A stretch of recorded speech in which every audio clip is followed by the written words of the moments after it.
thing in this game, so that would take a long time. I feel like it would take away from the actual Evo. Yeah, I don't have any tier list questions, unfortunately. Sorry. Okay, all right. Yeah. Sure. Interesting. B-boy.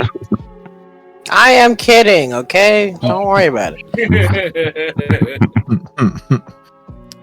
Okay, so we're live on Twitch already. I'm gonna start 20-second countdown, and then we'll start recording. Okay, so 20, 19, 18, 17, 16, 15, 14, 13, 12, 11, 10, 9, 8, 7, 6, 5, 4, 3, 2, 1. Hello and welcome to No Recoil, the only Samurai Shodown podcast that we know of. I am your host, the legend himself, Scrub Cybot. Number 14 consecutive win streak, the worldwide legend, the face and the soul of the game. I get to talk my shit because I earned that, and I gotta introduce. Well, Rome's not here to do it for you, so yeah, that is correct. Yes. Here to bring you our coverage of a landmark moment in the history of the game, one of the greatest open brackets we will ever have in the history of North America and even the world.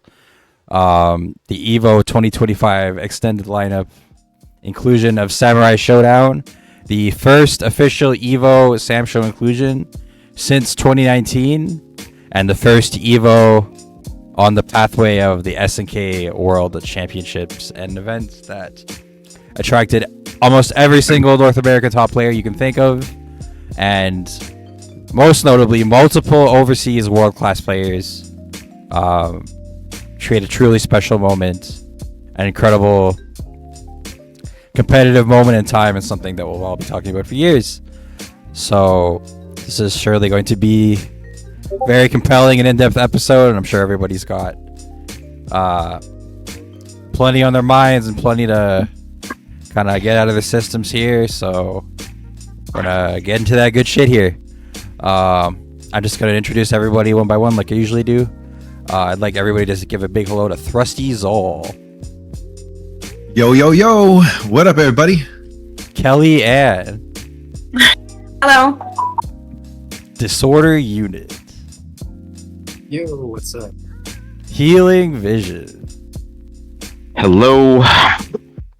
B-Boy Sonic X. Konichi, howdy, y'all. Ghost is taking out garbage. So Royal Psycho. The name is Psycho. Royal Psycho. Okay, that's my big corny intro out of the way, so we can just be natural now. So, we're live. You're saying that wasn't natural? I'm the most natural public speaker ever. What are you talking about? My charisma is legendary. My charisma is legendary. Yeah. Okay, so there's a lot to go over, but I kind of wanted to like invite everybody to kind of go over their like mindset on a competitive level, what they brought into this, and kind of just pick people's brains about what they were thinking about, what they thought they did well, what they thought they didn't do well, their plans for the future, etc. So I don't know if anyone in particular wanted to start or throw something out in throw their hat out there, so to speak. If no one in particular was going to start, I can. Does anyone want to go first? Now you can go. You got it. Get in there. Coolio. I mean, some of you probably saw from my streams and my incessant yapping. Basically, the general plan was twofold. One was game-wise, solidifying my knowledge not only of the game, but also taking as much notes as I can on matchups and the players. Literal Google Doc of I had an order to it. I planned out matchups and player notes for the immediate people in my path to victory, and then slowly started going down through the outliers, the potential upsets, the question marks, and yeah, just tried to be ready for at least most player and character matchups as much as I could. I'm not sure I was 100% ready. Like, on a general sense, I was ready, but I think there's specifics that I still could have practiced and perfected. You looked more ready than pretty much everybody on like a matchup from a technical level. It was very noticeable. Oh, well, good. You were like basically the only guy with a answer to Watanabe, pretty much. Or mostly an answer. Yeah, well, in fact, got me even wanting to go back and double check. I think Kaz is one of the matchups that's kind of weird, because I can do it with Wu, but it's kind of hard. So the choice to switch to Nako was more of a player thing. I wanted to try and punish his tendencies a bit easier, but I was just sloppy. Got a little tunnel vision at the end, let him run up and grab me a bunch. So that was more general mistakes to learn from, just have better awareness next time. In fact, sorry, I'm going back and looking. Oh yeah, I did put that Iroha would be a maybe against Kaz, but that would depend on the person's anti-air tendencies. That didn't really come to mind because Watanabe wasn't really doing that much. Can you remind everybody who did well, the first match was Hanzo versus Wu or Iroha? Yeah. Hanzo versus Wu, and then he switched to Kaz, then he did Wu, and then I switched to Nako. I mean, from what I had written down for Watanabe and Nice Ball is low-key random select, but at the least, the main characters that I had noted to focus on for Watanabe were Baiken, Hanzo, Nako, and Warden. Hanzo, I honestly got... Well, I wouldn't say lucky. I think his game plan just wasn't what it needed to be for Wu. For the first game? Yeah, I think it just wasn't aggressive enough. He was kind of letting me set up and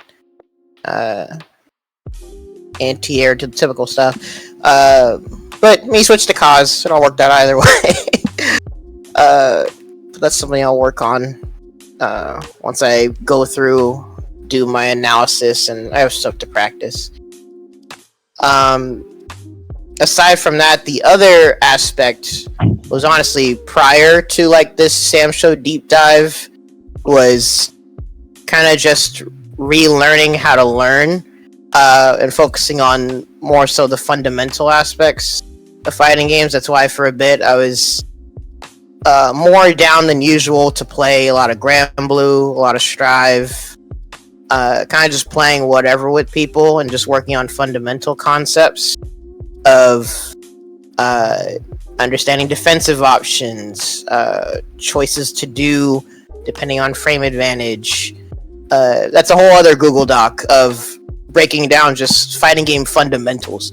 And so I focused on that, and then I like circled back to Samsho and was like trying to work on those fundamental concepts while also working on matchup knowledge. And I'll keep doing that. It looks like you really paid off, and as I said, it's like, yeah, I don't know if I'd say shaking in my boots, but clearly just from our casuals, right? Your understanding of the neutral, right? And just the fact that you're not one-tricking a bad character anymore and you've got Nako on deck, it's like, I knew I had to take you very seriously, right? Like, that's the thing, right? The people trying to play A- characters like Charlotte and Jubei, and that's not gonna not gonna cut the mustard for $250,000. You're gonna need you're really gonna start to see like character optimization in like 2 years become more prevalent. So I respect it a lot. I think there's a lot of value in your Woo. There's like game plan things I don't agree with per se, and I think there's things people could have punished you for a lot harder. But just on a fundamental level, I think like you're pretty much the strongest player specifically within the US right now. Right? I don't think anyone would really contest. It's like Royal's a close second, but the results are the results, right? So that'll be a title I will try to maintain. I mean, with Woo, actually, that's one thing that came to mind from what you just said. Yes, there are like definitive, like the top 10 characters that you will see the privilege more and more, and people will have decisions to make. But at the same time, there are some things with some characters that I think will end up being realized and or debated, which was said earlier that now is not the time or place. But I think it's going to come to light very soon, especially with, like you said, depending on how Guppy does and other characters and whatnot. With Woo, the value mainly comes more so on a player versus player thing, because she has her obvious weaknesses, but there's layers to it, and at the end of the day, it's either you're right or you're not, and Woo is very good at rewarding you when you're right. So that's why there's still some matchups where I feel she's still worth it to play. But as you guys know, I like playing various different waifus, and you will see me play the right character for the right matchup. As long as my thought process is like not excessively flawed, basically. In fact, it was brought up to me recently that people mostly saw the Woo, and in fact, actually thinking in bracket, yeah, I think this is more so coincidence that there weren't a lot of matchups or players that I had to switch off of Woo. But for SWC, it is very likely you'll see my entire repertoire of characters. Off the top of my head, anyway. How did you do during pools? So you use Woo mostly during pools? Yeah, I almost lost.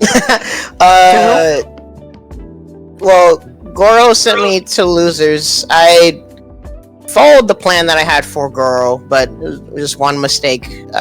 Just cost me the game. Because for Goro, I was playing Shiki and Iroha. Well, Iroha first, and then Shiki. And then I think his name was Fraser, the Genjiro. I played Iroha, and then I lost, so I went to Woo. Oh, wait, or was it the other way around? I forget, honestly.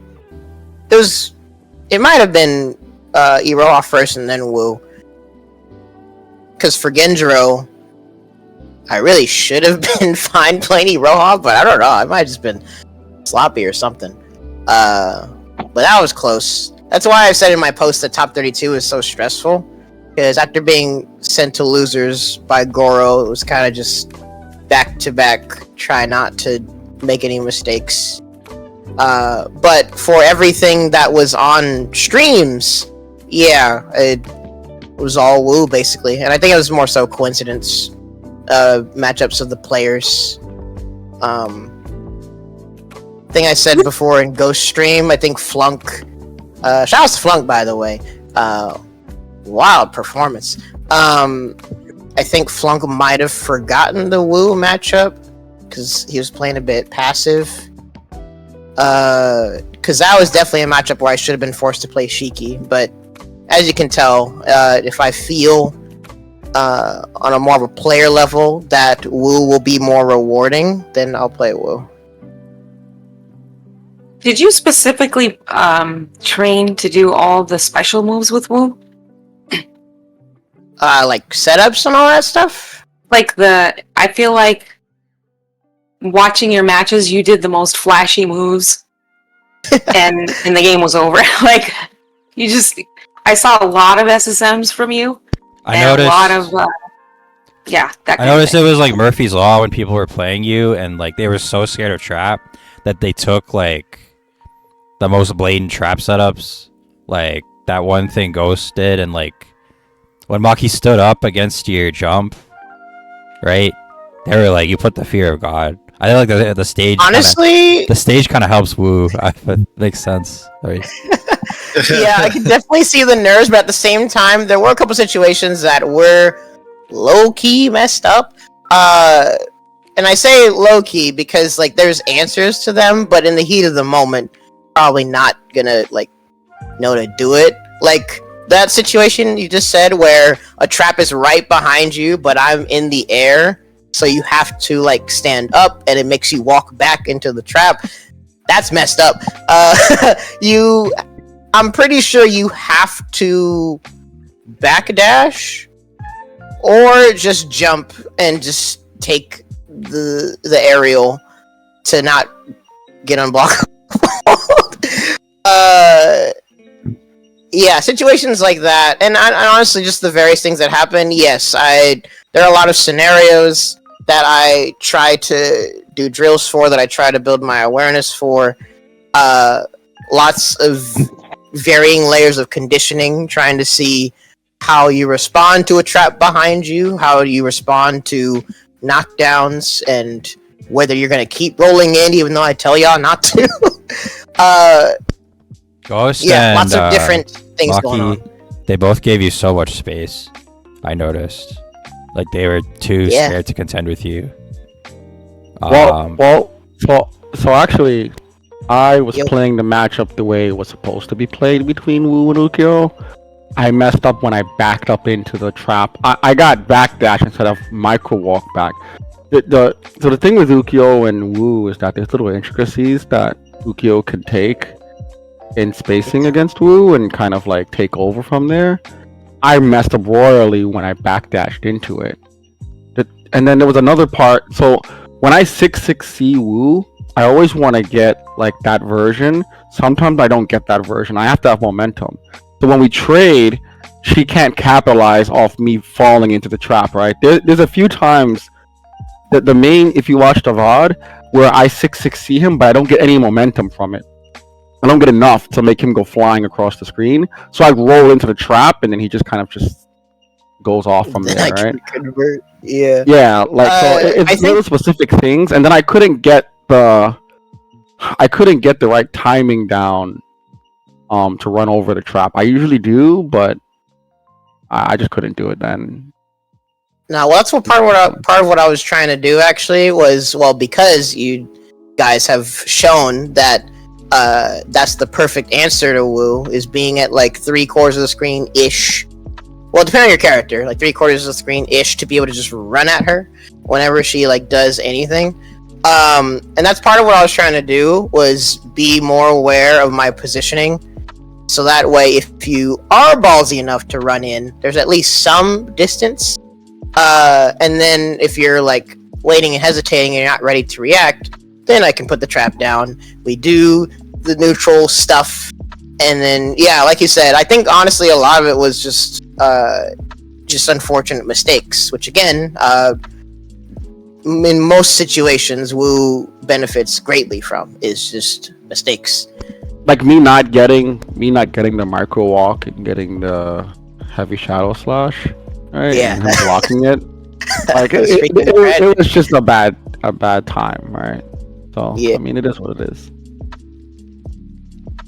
People, in your opinion, on reaction to trap, should people be reaction differentiating between close and medium and then adjusting their punish, or should they like just raw run throw or raw jump? I think if you're close enough, you should always just run throw. Well, actually, I shouldn't say always. Most of the time, you should just run and throw, because if she places it on you or behind you, you're gonna go past it.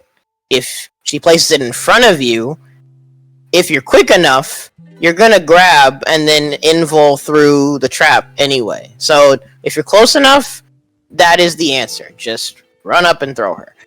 And make sure it's forward throw, not back throw. Because bad things can happen. The only time you don't want to make that your default answer is when there's like last round threat of unblockable burst like potential, which I think most of you guys are usually aware of that.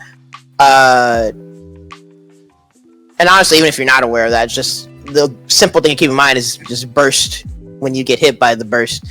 But if there are situations where you don't have an answer to the unblockable stuff, then yeah, you probably shouldn't be running at her, because you can.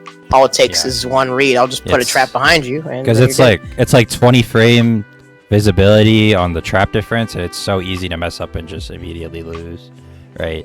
And in these situations, you always see people play it safer.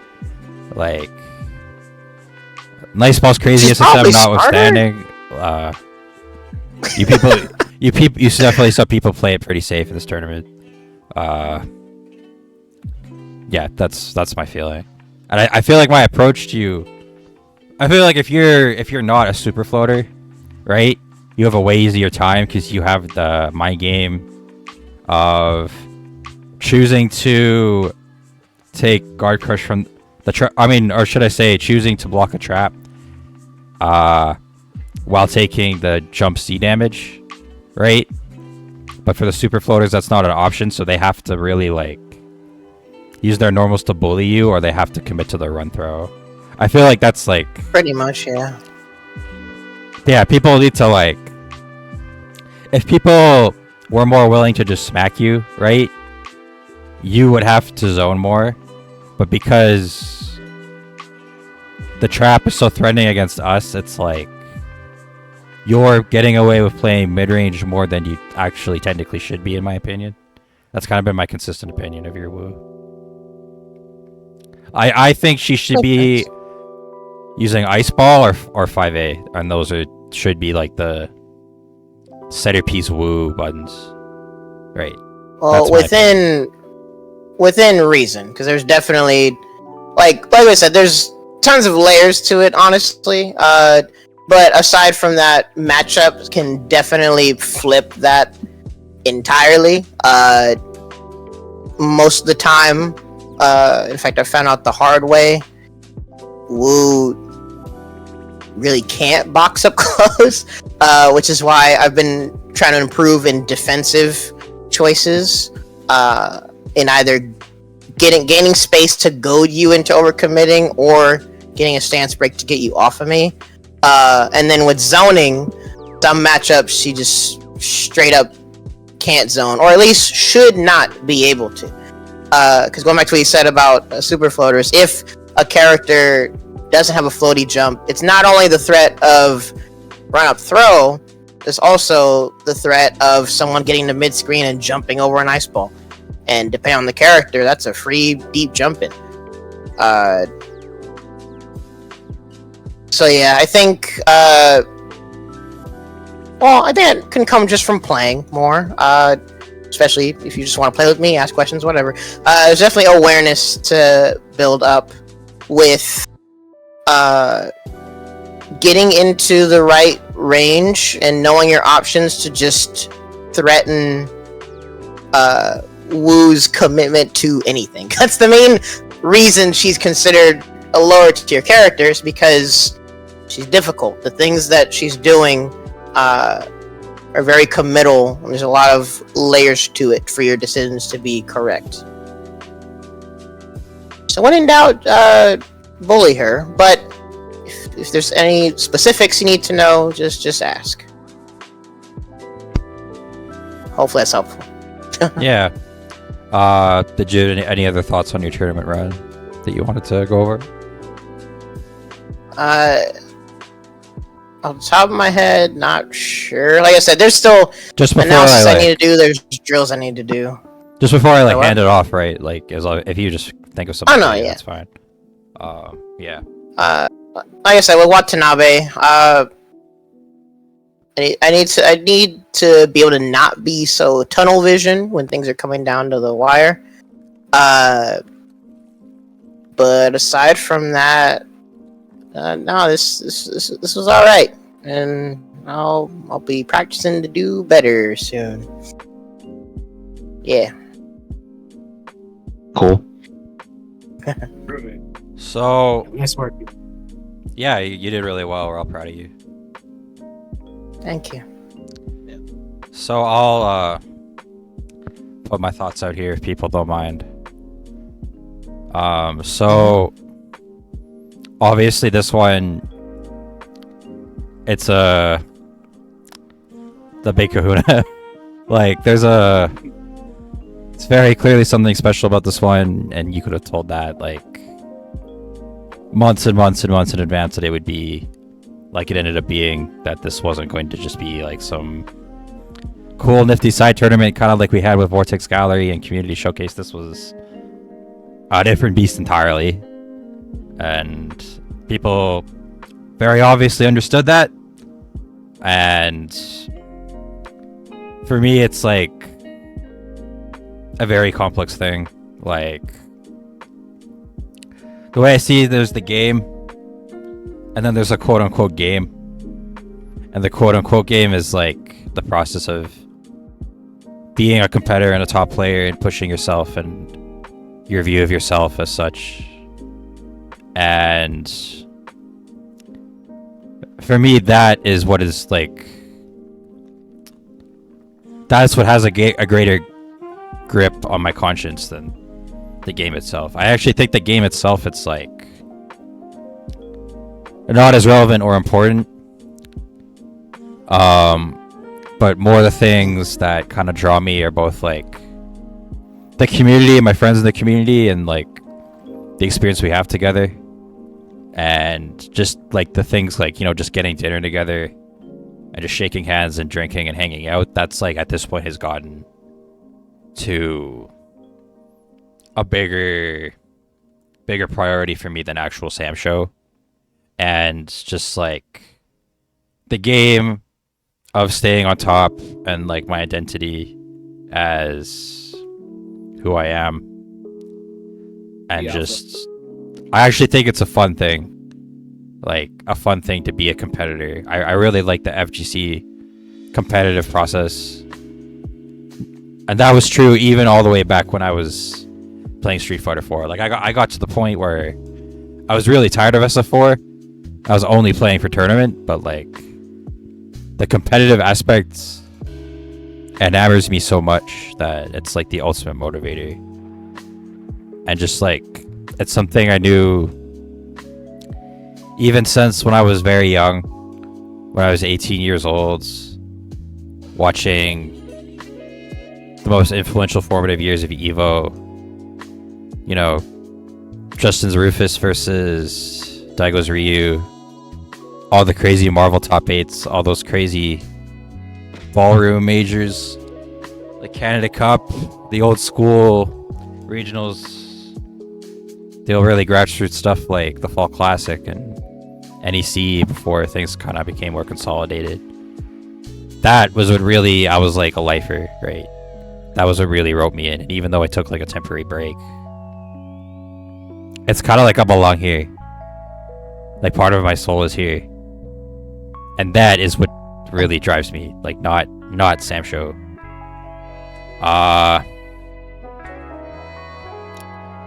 As far as Samsho goes, I think it's no secret that things have kind of escalated in a way that no one could have ever imagined or conceived of, and we've really come a long way from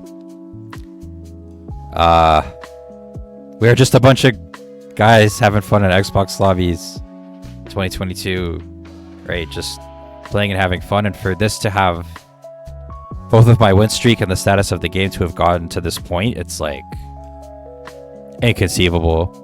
It's like a snowball rolling down a hill and becoming like a giant boulder that levels a village, like, and it's like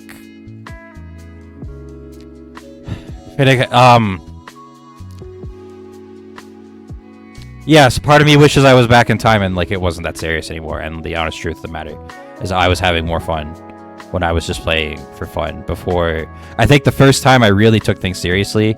I always take things seriously, but when things really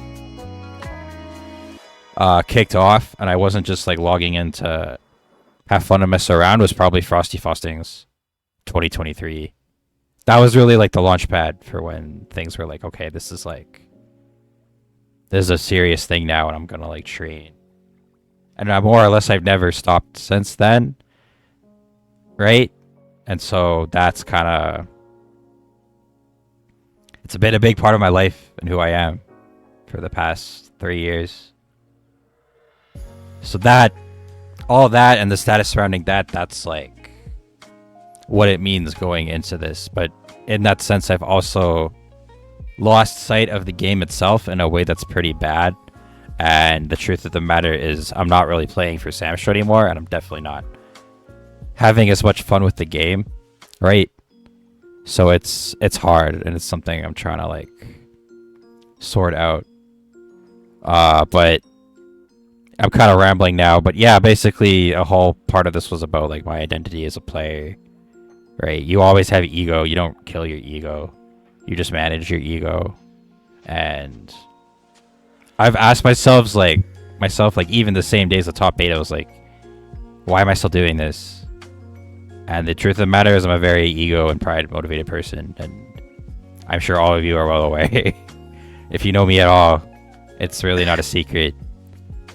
And I just thought of that, right?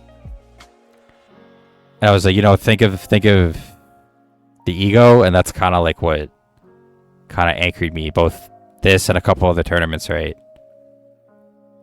And So you do got some dark. Got some what? Some darkness or something like that drive, that motor. Yeah. I think it's good. I think it's good to have that, right? I think there's no top player in the world that is not like egotistical, right? And I don't think there's any shame in it, right? And I think there's ways to do it in a way that's like healthy and that doesn't like drive people away. Like I try to always be positive with people now, right? Because I think the old FGC attitude of like everyone's like a toxic dickhead, I don't think that's actually like valid in the modern day, or was valid in the previous era. Yeah, we should.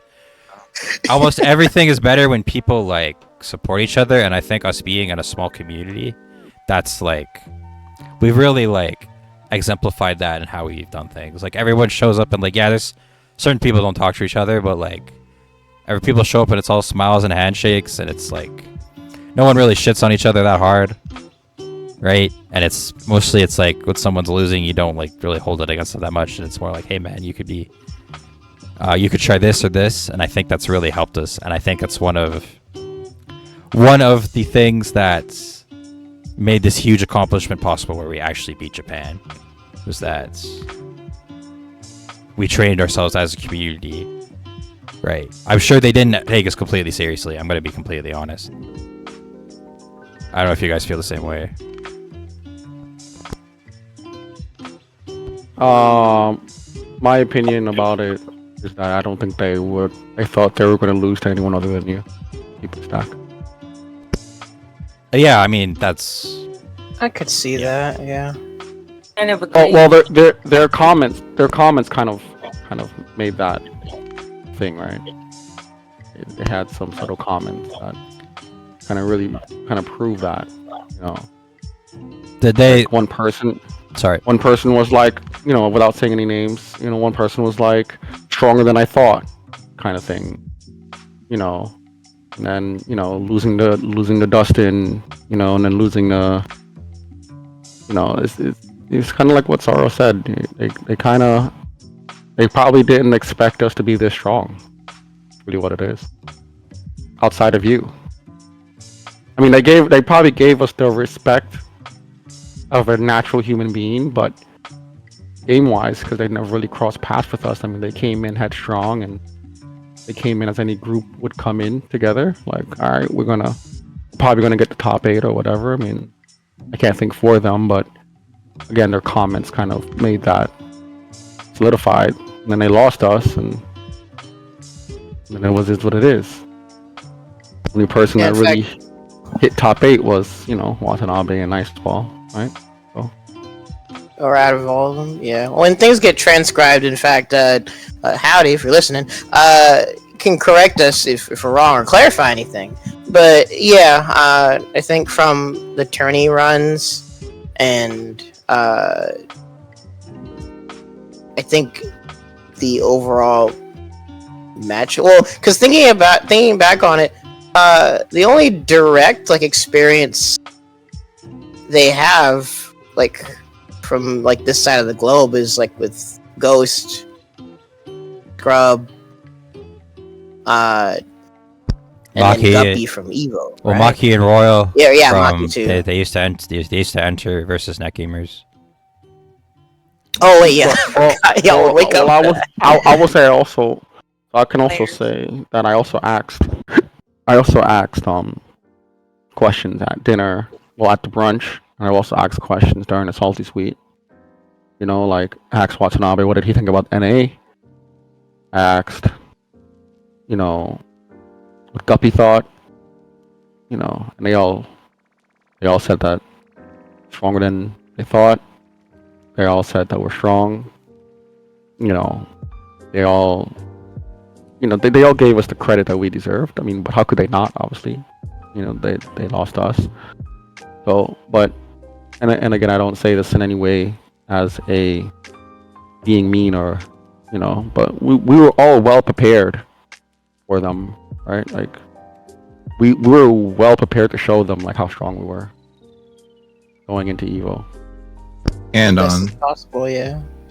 And if you really think about it, and on the platform that they mainly all play on. That's the thing, right? We're at such a staggering, preposterous disadvantage. Literally, cave in a box of scraps. We've got net play that barely functions. You can't react 2D throws. You can't react. Well, I mean, you can kind of react spot dodge. People stutter up and down like squirrels. You can't see if someone's gonna run at you. And we beat them. Ooh. They have offline Shot Bar Lucy. These guys are sponsored KOF players, bro. Watanabe, he's the best fucking Waldstein in the world.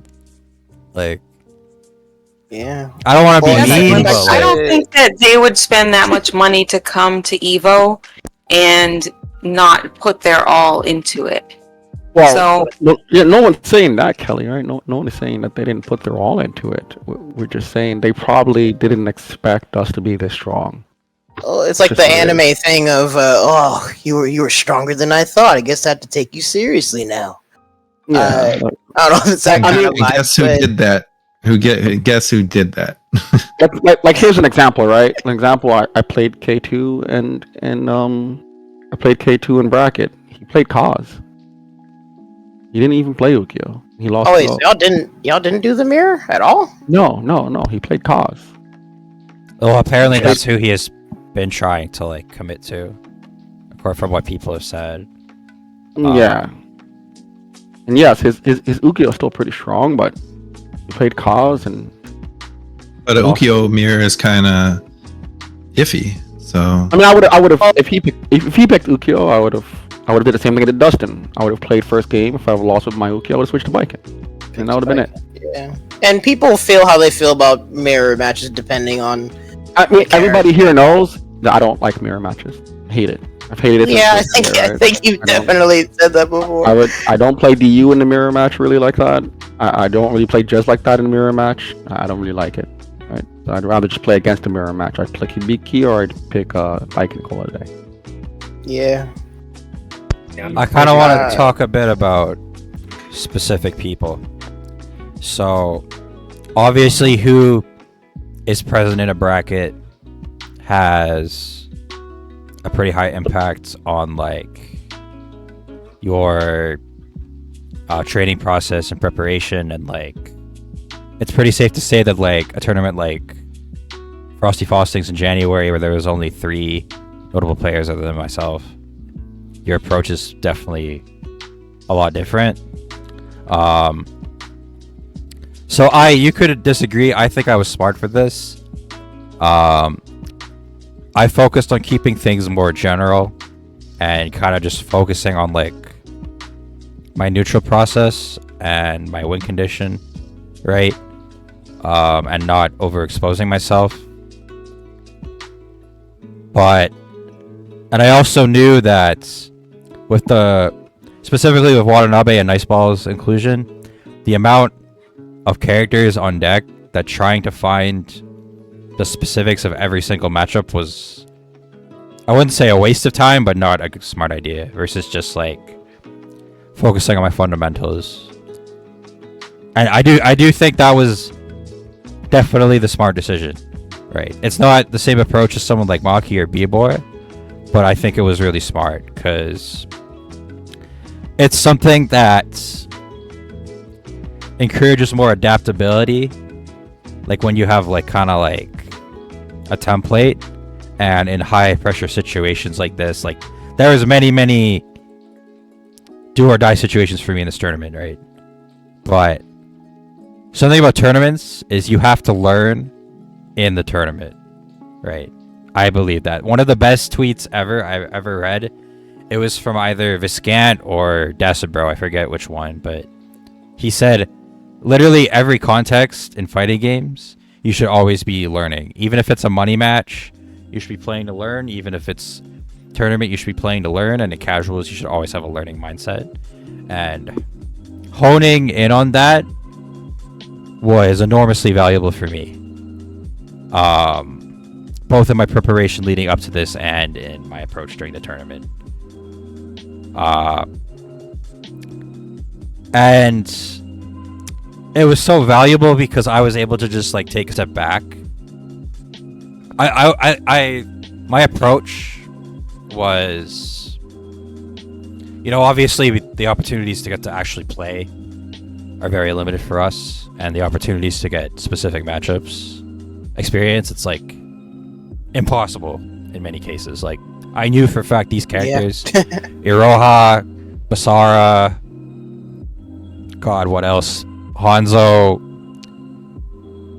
not happening, right? So what I did was I keep a historical log of my brain of when I played specific people, and then I cataloged what I did on specific days or how things happened, and in the memory banks remembered how things went as far back, like especially Cypher was enormously helpful. If it wasn't for Cypher, I would have lost this tournament, right? Just remembering what he used to do to me as far back as 2023 with Hanzo was so valuable, just to be able to look and review and be able to look at things like, okay, don't reaction jump plate Slinky. That's not the approach you need to have. So I'll show you something really interesting. So the Watanabe set. I have a couple of specific sets I want to show you guys, but this is kind of the thing about historical logs and using the history of the game to fuel your knowledge.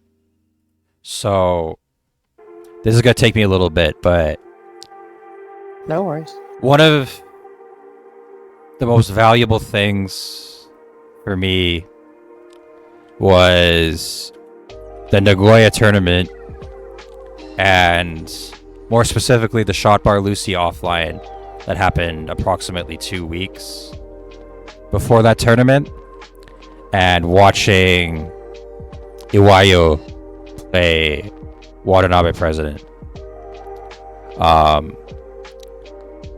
So that was another set, like if I wasn't aware of it, I likely wouldn't have had the same success. So I'll just try something here. So I'll screen share my OBS here, or I'll screen share my YouTube.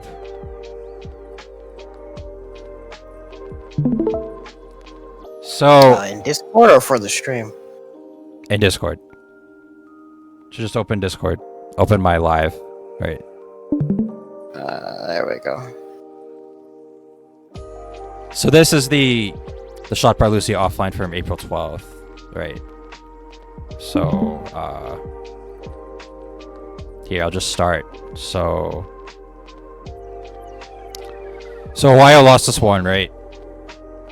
You can get an impression. Now, obviously, every single move property of Shiki and Hanzo, I'm not gonna like. I could, right? I think that's valuable and very helpful, but it's more, for me, it's more like if you're going to be playing more of that character, or if you're going to be playing as a very specific person, or you have like the context of what to approach. Like for me, a Maki. So what you see here is, maybe this round's not the best example because he's winning, but yeah, I'll start. Oh, that's the end. I'll just wait for the next round and you'll see. So Party time. yeah, so what he does, he's very range mindful, right? But he's spending too much time trying to stay in his money spot, and he's just taking light slinkies and eating shit, right? So it's really bad because he's in situations where he has to like massively overexpose, and part of it is because Shiki's so floaty, she has to work to get in. He's in really bad escalating situations, and with the way Watanabe President plays this character, like every hit has to count really hard because he plays super hit and run, which is, in my opinion, super smart. But he's just like, look at this is basically, if you're watching right now, this is how the first set went, right? So they're like, even here, he has to guess right every time. He gets wrong, GG's. Like, and then this set, after this is done, at the Kawfest Nagoya, the Kawfest Nagoya tournament, he takes a very different approach. And just in the review, not so much the specific like move properties, but just like just the general game plan, I like unlocked the memory banks and field that to my approach. So when somebody made the comment I was talking to, they said it was a Jimmy Neutron brain blast when I sat there for 4 minutes. So basically, I don't think I'm gonna be able to find it. Hold up. Playlists. Yeah, when I was trying to look up the Nagoya attorney to research stuff, I forgot how I even found it, but for some reason searching stuff on YouTube was hard. YouTube doesn't like it when you search Japanese videos. Or like those words or whatever. I don't even remember how I ended up finding it. I think I just had to look through my history or something. So it's only but one. I'm glad you found it. It's only one game where you see this, but here it is. So this one he gives up and switches to Baiken, but no, that's too early. Long videos are annoying.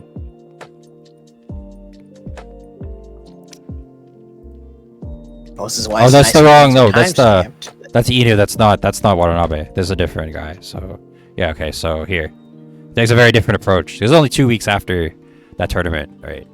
So.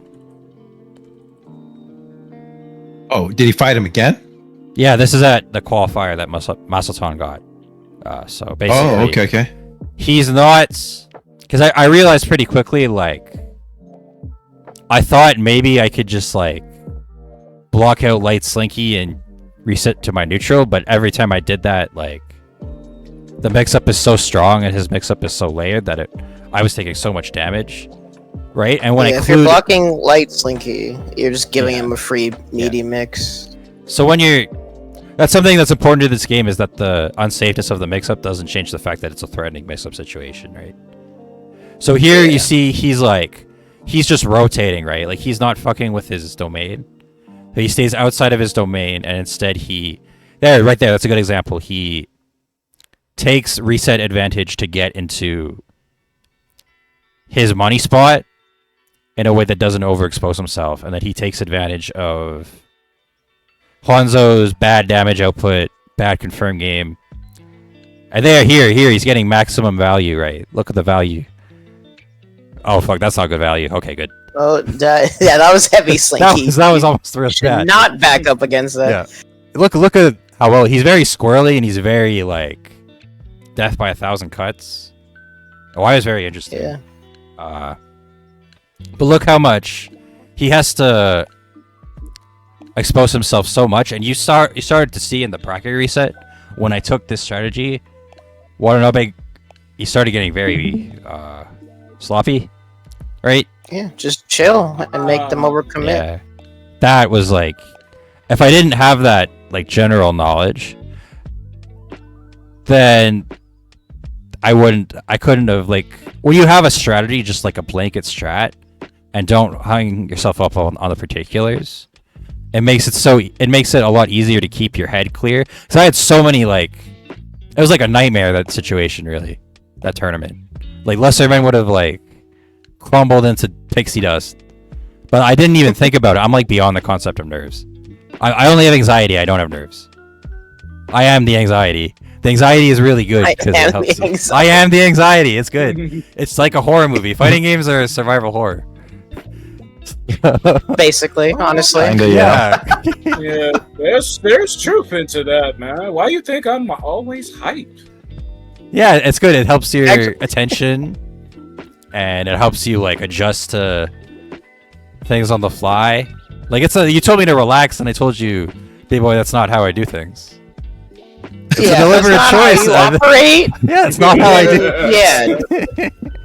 That's a Scrub Cybot. This is Scrub relaxed, and Scrub says no. No, I will not. Oh, the more accurate advice is do whatever keeps you in a good state of focus and not succumbing to anxiety. Because like people handle levels of anxiety or uncertainty in different ways, and people have different responses to intense situations. In fact, that's why I like Royal Psycho, like getting hype and then like, okay, let's bring it down.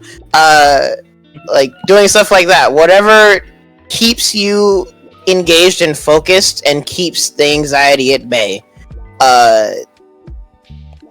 that should work. Find whatever works for you. That's the point.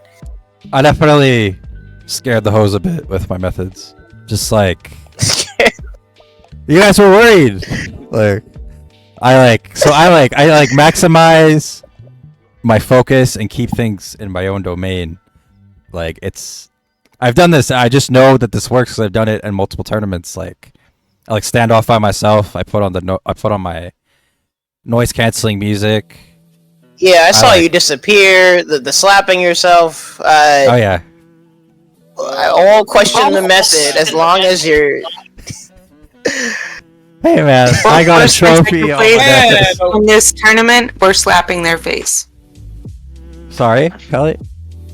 Both of you slapped your face. Both you and Watanabe. Because he was tired. He said that to me, right? Like I know pretty exhausted. We shook hands, right? He said like he said nice fight. Or something like I'm tired, and I was like, yeah. I think he means his Exhausting. brain is tired from. I think he meant he was exhausted. Yeah. That's physically exhausted from the match. I was exhausted just from watching the match. Yeah, it was. Yeah, I mean, I could. It was a good fight. Okay, I know he can say that, and he can dispute this if you want, but I think I beat it fair and square. And the reason 100%. Yeah, I think the reason you can say that, the biggest clue, I want to draw attention to some things.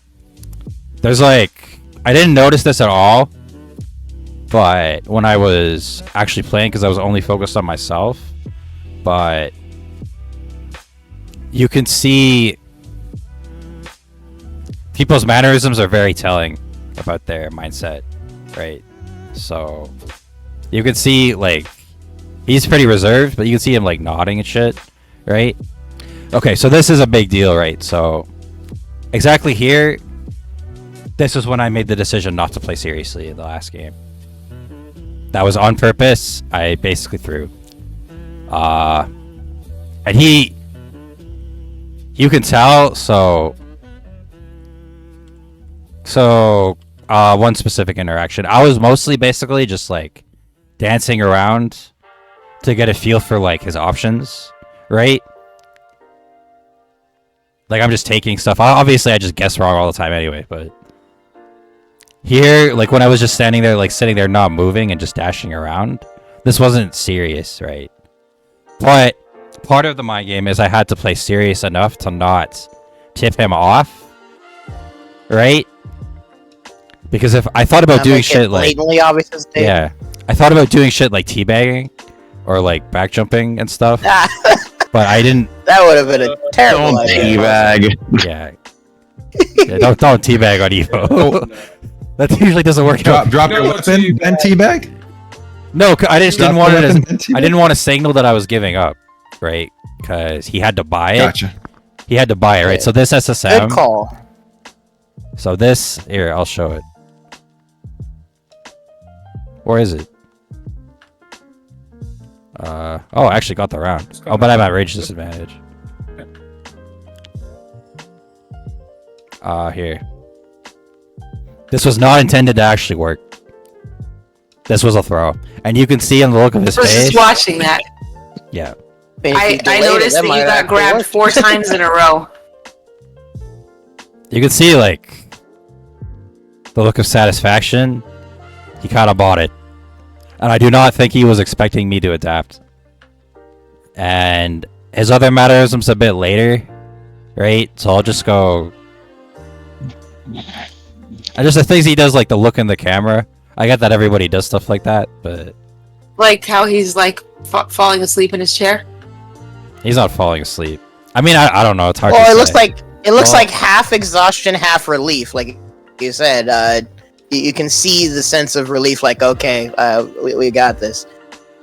So honestly, yeah, I think you did make him a what do they call it? A lull into a false sense of security, that sort of thing. I think what it is that he's not thinking about how to beat you.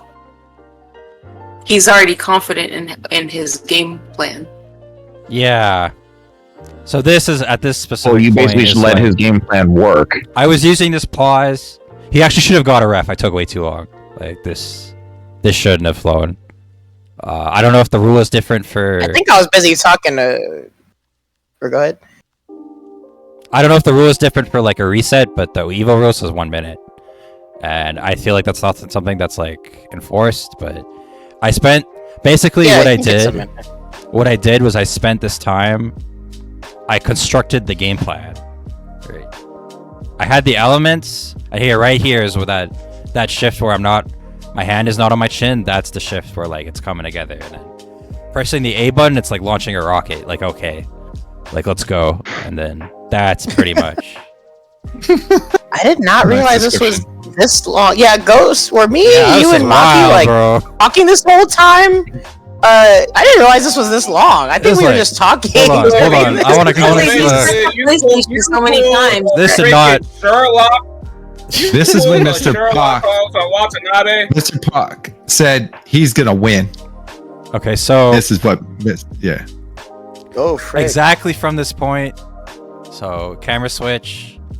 Okay, Yeah, I would. 130, the thing is, 36. I would never let anything rock this long, right? Okay, so it's 3 it- minutes. It's 3 minutes. Yeah, that's. Yeah, I think way too long. Watanabe might have been also just kind of chilling and trying to like think and Watanabe- focus. I know. What's funny, I think Watanabe was also soaking up the resting. Right? I know in like, it's funny in boxing you have stuff like that too, right? We get the clinches. Some people do it to rest up. But Watanabe was probably absorbing the rest also, right? Like you can take as long as you want out. I'm kind of tired anyways. I'll just rest up, right? Yeah. That's probably what he was doing. People gotta realize that this tiredness thing is a part of every tournament in the world. And at the end of the I day, agree. it's like... I came from my flight to the bracket. Yeah, oh yeah, bro, I got... That's crazy. Crazy. Yeah. Yeah, I don't recommend ever doing that. Yeah, yeah. I had an awful flight too, right? The lady spilled. I was sitting next to this Air Force dude, and we're talking, and the lady spilled the juice all over us, right? Oh, But fuck. she Good. She was- What kind of juice was it? I'll be nice about this. Yeah. She was heavy set, but she made the seat she was sitting in. She put it all the way back, right? Then when they gave us juice on the plane, she kind of like moved it up and then moved back again, and the juice spilled all over us. It was bad. And when I told her about it, she just didn't care, right? She just was like, "Oh, No, that's crappy. Well, that's messed up. Oh, jeez. Being stuck on a flight with juice on you, frick. it was more on the Air Force dude than me, actually." It's the worst part because the way it fell. Also, even if Watanabe did take the opportunity for the rest, I think the true lesson here is that we should report Scrub for taking. Cheating. I did the same thing to Sorrow in like 2023 when I played Sorrow, and he beat me one game with Baiken. I sat there for like, it had to have been 5 minutes. I technically broke the rule because SNK had like a rule on their Star TG for it, right? And I definitely went over time. Like, It's not even an SNK rule. It's a tournament official rule. You only, and I have always said this in all tournaments, right? You have a minute at the character select screen to sit and think. After that, you have to start the game. You have 60 seconds. maybe not. It's Okay, official so the most At best, 2 minutes, right? Yeah. At best, they have 2 to. minutes because it's a minute. It's a minute for character select screen, and it's a minute for stage select also. So What's the actual Book of Five Rings, Miyamoto Musashi, that was one of his strategies, was you schedule a duel and you show up 2 hours late. Because it's yeah. the opponent. So, I mean, it's kind of on theme. You read that? Disorder? Oh, yeah. You can see like Okay. he's thinking a lot, right? Like clearly this is not like some picnic, if you get my drift, right? So, in my opinion, I wonder for how to he say like and then to say he's tired, that's not especially fair. I don't know. He can interpret it however he want, and that's fine. But Seriously, Red Bull don't think gives that you. the word tired is meant to be like I want to go to sleep tired. I think he means it's exhausting fighting you Yeah, because mental exhaustion. Oh. Also. it's a mental exhaustion. I don't think when people say they're tired, I don't think they're tired as in like they're trying to take the win away a from nap. you, right? Yeah, no, I don't think so. I think it's tired like that's like Chris G playing you and he's like, man, I'm mad tired. He's entered in like 5 other games, right? So- he's just exhausted. in a better like visual way to describe it, it's like, did you watch how Niceball reacted when he was, fighting after? He Yeah, was he physically looked exhausted. like he was going through stress. Like, But yeah, that's what I Niceball's mean. mannerisms. Like, I want to talk about He's- Niceball. But he's mentally exhausted from the fight, is what he means. Because the word tired can mean several different things, and I don't think he's trying to say, "Oh, I'm tired. I want to go to sleep." I don't think he was Like- using it as an excuse. I mean, it just. Yeah, I don't think he's. Yeah. I think it was he's more. basically saying that fight was tiring. I think that's actually a compliment. Again, with Basically, think he's it is saying a that you compliment. challenged him. You challenged Yeah. him to the point where Oh, you okay. made him think so hard that you exhausted him. Like it's Or just said it mentally actually right draining. now. Yeah. Or said, yep. Does he? I'm It trying to get is. to the clip where. So this isn't the same thing. Oh, but- happy boy. Where does he do the? See, look at his face. Yeah, he's going through it. Does he do he does the smile, because he's annoyed at me, right? A little Yeah, bit. the fake smile. Yeah, that was like I saw that, and I was like, where does he do it? No, we're playing, so it's not here, but do too. Sorry, guys, let me. No worries, dude. I Boar want to is play in with here? baseball more. Hi, Boar. Oh, in chat, yeah. That's cool. I'm glad he heard me say that.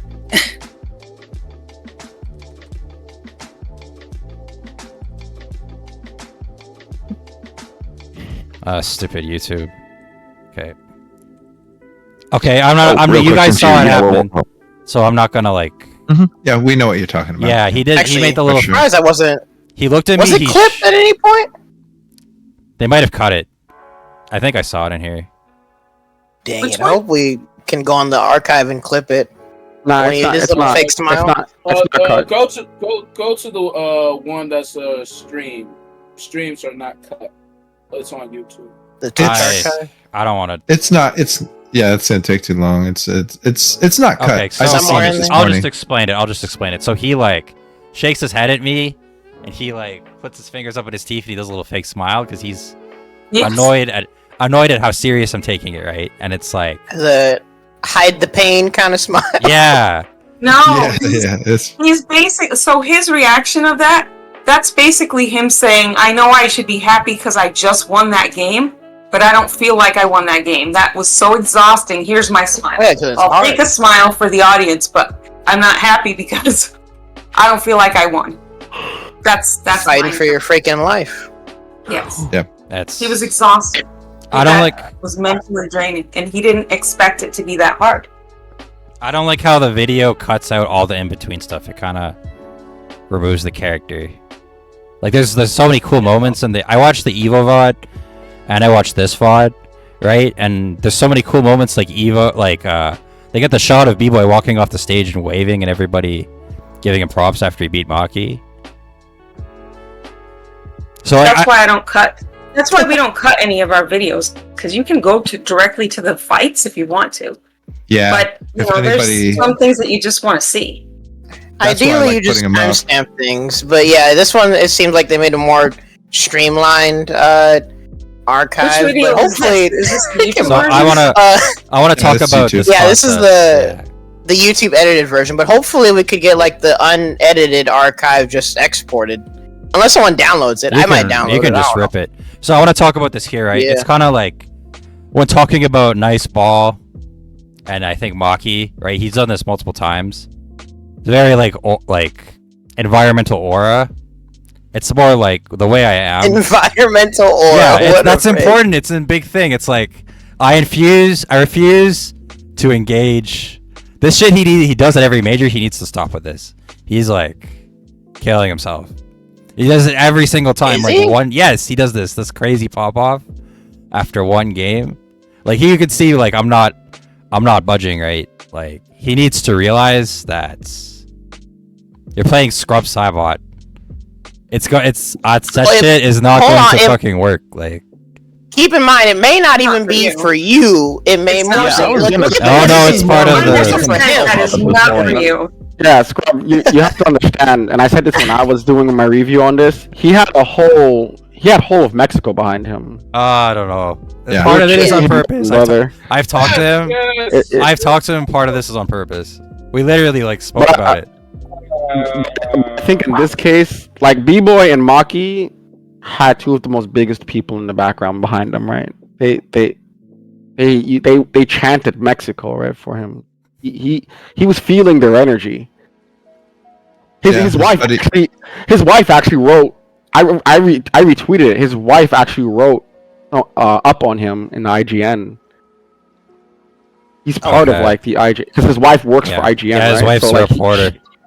Yeah. She reported on him. She actually reported on him and had him hold the flag, and she did a report on him. Holy Right? frick. On how well he did. Yeah, I retweeted it. Okay. So now that Yeah, we've so that's why I would think it wouldn't be to try and mind game you if he knows. Actually, he's played enough. Shouldn't he know that it doesn't affect Yeah. you if he's doing that? It should be for himself. okay, so Yeah. this is what I mean, like It's- kernels of history, like influencing. Core A gaming, yes. sir. Gaming, yeah, how to reduce salt. Yeah. So Un clásico. So basically, this video needs to be spoken of in the same conversation as the Domination 101 articles by Seth Killian and the Serlin Scrub articles. This has done wonders for my mental health and competitive outlook. It needs to be watched by every single competitive fighting player in the whole world. So now that like we've determined that I've watched this too many times, man. I don't want to watch this again. Now I've given students this, man. I don't want to watch this again. So I'm trying to find projection. So now that we've determined not everyone is against me. Crazy work, projection. man. Where's projection? Personalization. Which, by the way, whoever's watching, if somehow you're in the FGC and you haven't like seen a Core gaming video by now in your life, resolve that. Go binge watch the entire library right now. What? Heck no. Core gaming videos are incredibly informative in more ways than one. Anyone that is even like, actually low key, even if you're a casual fighting gamer and you just want to like maximize your fun with fighting games, I think Core gaming videos are even good. Core gaming videos are just good in general. Like just watch them. I can't find it, but basically there's a concept of like, okay, this is really important in this community because there's a couple people this applies to. So you remember me when I was speaking to you and you were going to make Jubei and I told you to be serious, right? Wait, right? Who? And casuals, we were casuals at the venue before the top 8, right? You and me. Yeah. Yeah, you were gonna pick Jubei, and I told you right before the top 8. Okay. So I told you, okay, be serious, and you said everything I do is serious, right? I was actually pretty mad at you. Yes. Pretty mad at you for a long time, right? Wait, what? Yeah. all the characters switching, I thought you were like trolling or like wasting my time, right? I like got mad. I would go back to understandable, but I thought it's been established by now. In fact, I thought I've literally had conversations where, actually no, I could have sworn, yeah, I talked to Ghost about this, where yes, like character switching and like just fun aside, that's actually been another big part of my learning, is what was brought up earlier about learning and understanding how to extrapolate practice and learning from anything. If there are times in friendlies or lobbies or whatever, if like, yes, there can be some times where you just want to play and chill, but even in that, you can find fundamental things to practice and learn even from doing that, at least to me. In fact, PSA, if there's ever a time where I'm picking like random characters or I'm doing a mirror match, it is not out of disrespect. I'm not trolling, unless you upset me, maybe, I don't know. I'm not trolling. I am genuinely working on either something very specific or I'm straight up working on fundamentals. That is why. I think, Scrub, you asked me the same question when we played. You asked me like, are you trolling me? If if you were sandbagging. Yeah, if I was sandbagging, and I'm like, brother, no, like, you know, it takes a lot to play against you. Like the Ukyo and Viking matchup is very specific. You know, either some days I may get it, and I get it. Some days I don't. It's just how it is, right? I mean, at some point I did win a few, right? And I started to get it, and I started to actually win, right? That doesn't mean I'm not trolling. Like, I don't.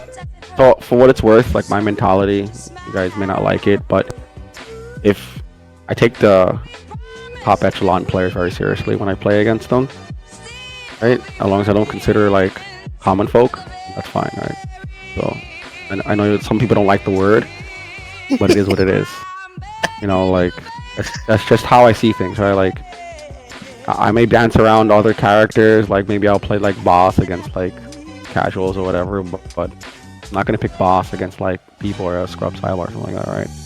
It's just not gonna happen. Yeah. So basically, what I was gonna say or make is that like our community really highlights the concept of not projecting, because it's so easy to assume that someone's like being a jackass, right? But that's just you. Honestly. That's just you deciding to interpret it as something against you, right? Nothing's ever. You need to think of things as not against you, and think of like things as like positive reinforcement. I actually thought for the longest time that like, I'm sorry, Disorder. No, go ahead. I'll come in at the end. What I was gonna say was that like I thought for the longest time Cypher's stuff was an act, right? And then closer to S Factor, I realized like, no, it's legitimate. This is how he's going to always do it. He's just going to pick so many characters, and he's not like. I thought closer to like a qualifier, he'd pick one character, especially when he was playing Hammer all the time. But no, he's just like, this is just how he does it. He's not messing with people. He's not trolling. Oh, wait, maybe he's a bit trolling, but this is just how he chooses to do things, right? And it's. Well, no, I'm glad you brought up Cypher, because I was gonna have something to say about that. So actually, I heard that like he was told to switch to Warden. He was actually going to lose, and he was told by our lovely friend Sorrow, "Yo, just switch to Warden." Like, well, that was not good advice. Wait, that's why. That's why. That is not a counter pick at all for Yoshi. He won with Warden. So. Yeah, but he could have made it a lot easier. He made it a 4-6 for himself. Yoshi Warden is a 6-4 for Yoshi. Yeah, but I mean, I think he shut down a lot of the jump ins with Warden. That's probably what made him win. Anyways, that's. Yeah, whatever he did, it worked out. Yeah. Saul basically told him like, use Warden and then do this, right? Because he kept eating the jump ins, right? Well, that's a prime example though, because Cypher, it can feel trolly. It can, in fact, if I were to tell myself this, that like, unless he is being a jerk, I want to give the benefit of a doubt that it's not like just to be trolling or silly or not taking one seriously. That's just how Cypher plays. He's essentially a mad scientist. He's going to. I'm pretty sure Cypher takes top players pretty seriously. There's a name for that principle. It's called Hanlon's raised. And what that is never attribute to malice that which is adequately explained by, well, the original is stupidity, but really it's what can adequately be explained by ignorance, meaning they don't really know what you're thinking. You're assuming that what they're thinking you're is assuming, villainous or evil. Yeah, I like that. I always say like unless they outright tell you like straightforward. That's why I was kind of upset. That's why, honestly, and I'm okay with this being transcribed. I don't like how like, I know the Japanese, they don't like problems. Like they'll 26-0 you and then be like, yo, you're mad good.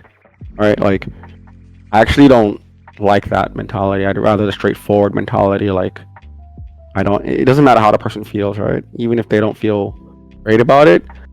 Like here in the NA, I mean, at least me, I can't speak for anyone else. If I don't think you're good, I'm not going to tell you that you're not good, but I'm also not going to tell you that you're great too, right? Kind of thing. I know, like, speaking with some of my like Japanese friends, they avoid it. They'll tell you that you're good regardless. Right? It doesn't matter if they think you're bad. They'll just be like, yo, you're good. Don't worry about it. Like a Taekwondo coach? Yeah, I don't really like this mentality because it doesn't let the person get stronger, right? I hope you get that joke.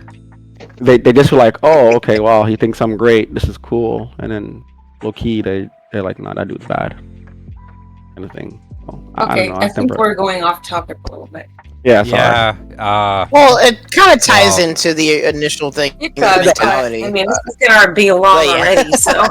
I kind of like. Yeah, no worries. Okay, so competitive mindset and stuff, like my generalist mindset worked really well, but it also almost really bit me in the butt, as you can all really see.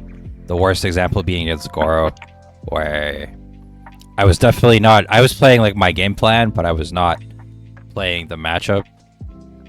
Yoshi does not care about your game plan, bro. I'm gonna keep it a buck.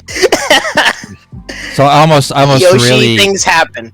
he obviously prepared for me very specifically, and he knew that I refused to deal with certain things, and my refusal to deal with that made the match way harder than it should be. So going into he was the labbing in the finals- corner. He was labbing in the corner. He was labbing bike in Oh. the corner. I didn't know that. Nice. Yeah, I was watching him do it. But like the biggest thing, he knows I wouldn't stance break the JC, and then he knew how to stagger his JC height to throw off my 6P, right? And he got so much mileage, right? And then his Oki is really good. Like I got space trapped like twice to another knockdown. He gets to every botan. Not every botan. I think I blocked one. If he mixed in delay throw, right, I probably would have lost that set. So that's like, it's been pretty clearly established. So I do want to talk about something. It didn't happen in tournament, but I played Guppy. So, you know, he worked really hard for me, right? I think that was actually his undoing because he lost to people he didn't expect to lose to. Or he just assumed that he'd run into me, but I did play him in the suite. Like here we go. Yeah, he asked me to play, right? So he was pretty insistent about it. I honestly didn't really want to play serious games because I was so tired from the buffet and the tournament.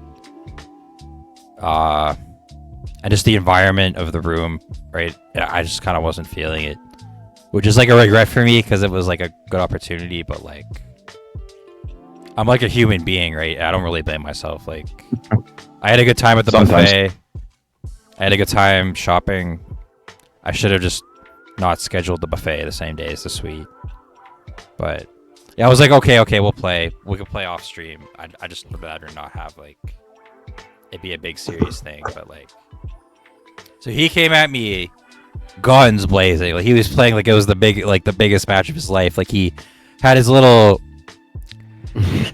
black book of notes, and he kept looking at it like when I made minor adjustments, and like he knew what I wouldn't be able to deal with. He knew what my mannerisms would be, and he knew what to do to counter it immediately. And it was like, wow. It was like I was annoyed because I wanted to start drinking, but I was also like really impressed because he basically did. I think when it came down to tournament, I could have beat him, but like I knew like that day, that time, like I'd have to be able to pull it out. And like I knew, okay, so Guppy was the person I was most worried about. I told Waki this, like Guppy, I struggle a lot with Charlotte, and the matchup is kind of like a black box, right? It's like really hard to get a handle on because it's so hard to play, right? Like the people I hit up for, it's more like the logic of dealing with her jump, right? And the logic of trying to contend with her buttons without like exposing yourself, right? So yeah, I thought a lot about how to deal with it. And the thing about Sia and Aeon Cloud, so Aeon Cloud is like my local player that plays Samsho. He's like a super fan. He like plays casually, and you might have recognized him from like PS4 ranked. But he plays Charlotte. And yeah, I hit him up for games. He's not like a very serious player because he's like a family man and he's like an older gentleman. But you could tell that if he really committed, he'd be a strong player. But yeah, those are the two people I used for matchup experience. But the problem with both Aeon Cloud and Sia is they both have gaps and things they aren't doing that I know are a problem. And Guppy completely like no shot, like none of those things were a problem. Like the biggest thing is that he could tell that I wasn't confident in dealing with the cross-up enough, right? And being too passive against it, so he was really effective at taking...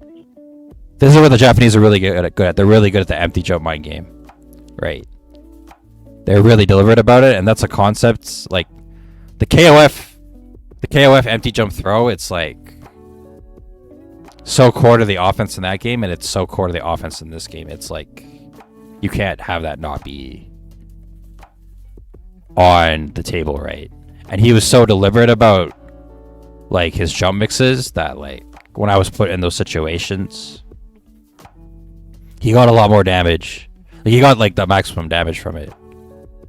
So that's something that Sia, I tried to tell Sia, I was like, I don't know why you're not empty jumping. Like, you're just letting me jump. And like, I know that I'm not dealing with it. So that's like the type of situation where like you need to not rely on the match experience. You need to lab it. And you need to like have the answer and not rely on like experience, right? Some things that you just are going to, the way this game is, it's going to be a contest of training mode going into SWC, right? I don't know Pretty how you guys much. feel. Yeah. No, well, that's just the reality, especially since we can't get practical experience as much. It's just the fact we can't play each other. Not only can we not always play each other, like in different time zones and whatnot, but the netcode is what it is, so sometimes it's still not the most ideal situation anyway. So what's left to do? You do drills, you lab stuff, and honestly, that was what most of my time was spent doing, honestly, aside from like occasional lobbies. It really sucks for me because I'm an experiential learner, and watching like you and Maki and Ghost get so much more value out of like labbing, right? It kind of makes me feel like stupid, but it's like it makes me feel stupid. Like, you guys are getting better faster than I am just by labbing, and I'm like not. Says the guy who's winning. All right. But winning's just a matter of context. You just happen to win. It doesn't mean you're better. Better at things or worse, right? I'm bad, really bad at a lot.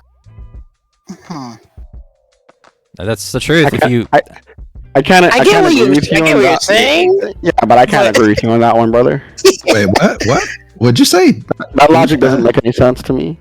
No, I get what he's trying to say, but if you were to say something like being like we've gotten like, how can I put it? Like the whole top player thing, right?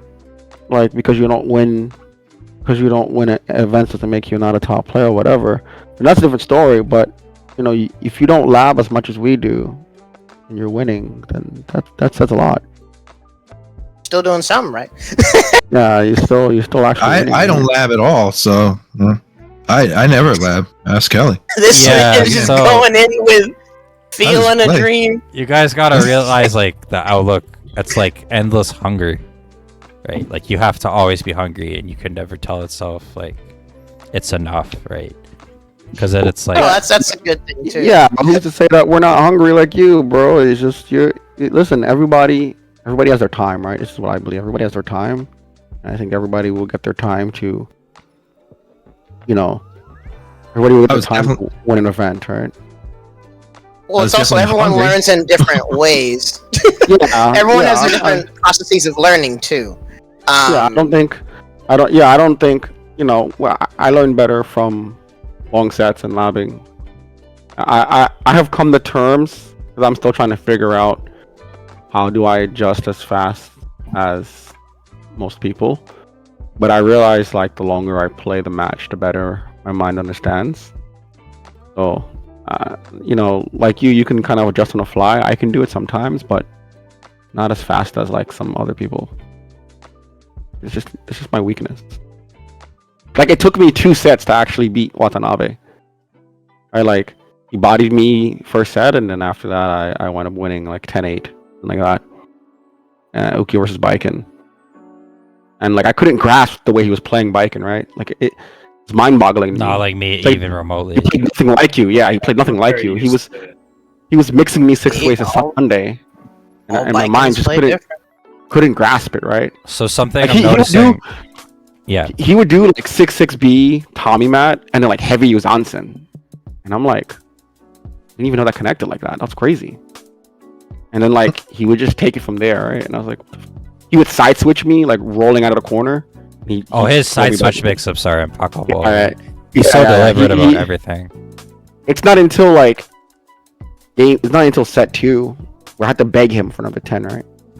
And then he's like another one? And I was like, yeah, he's like, Yeah, that was when I got in the queue and you asked if you could play more. Yeah, I was like, please let me just play more. Oh, that's when you were hogging him, right? I was like, dude. Yeah.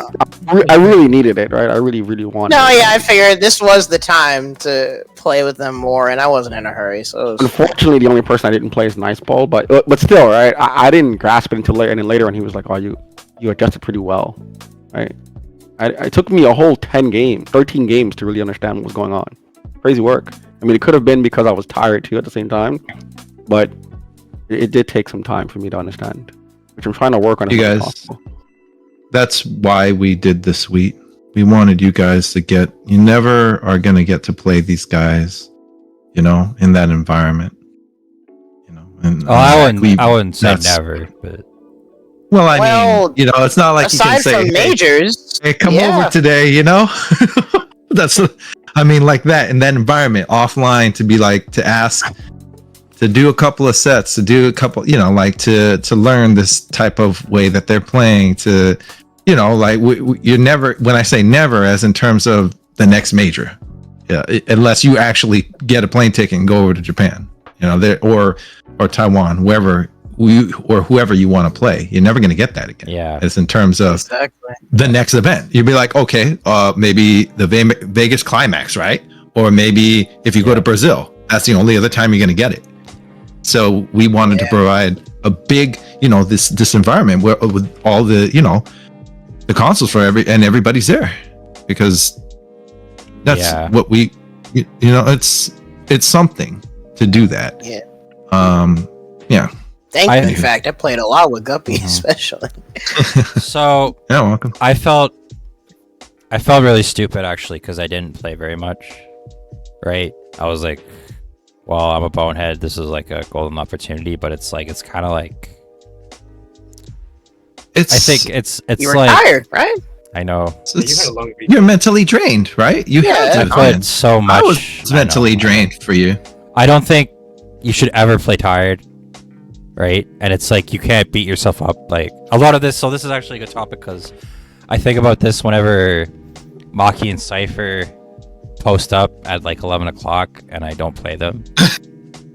It's like, well, I quote unquote need this practice, but it's like a fallacy because if you're not gonna play, the game's about mental acuity, right? So if you're gonna play tired. I always tell, always, there's no point playing, right?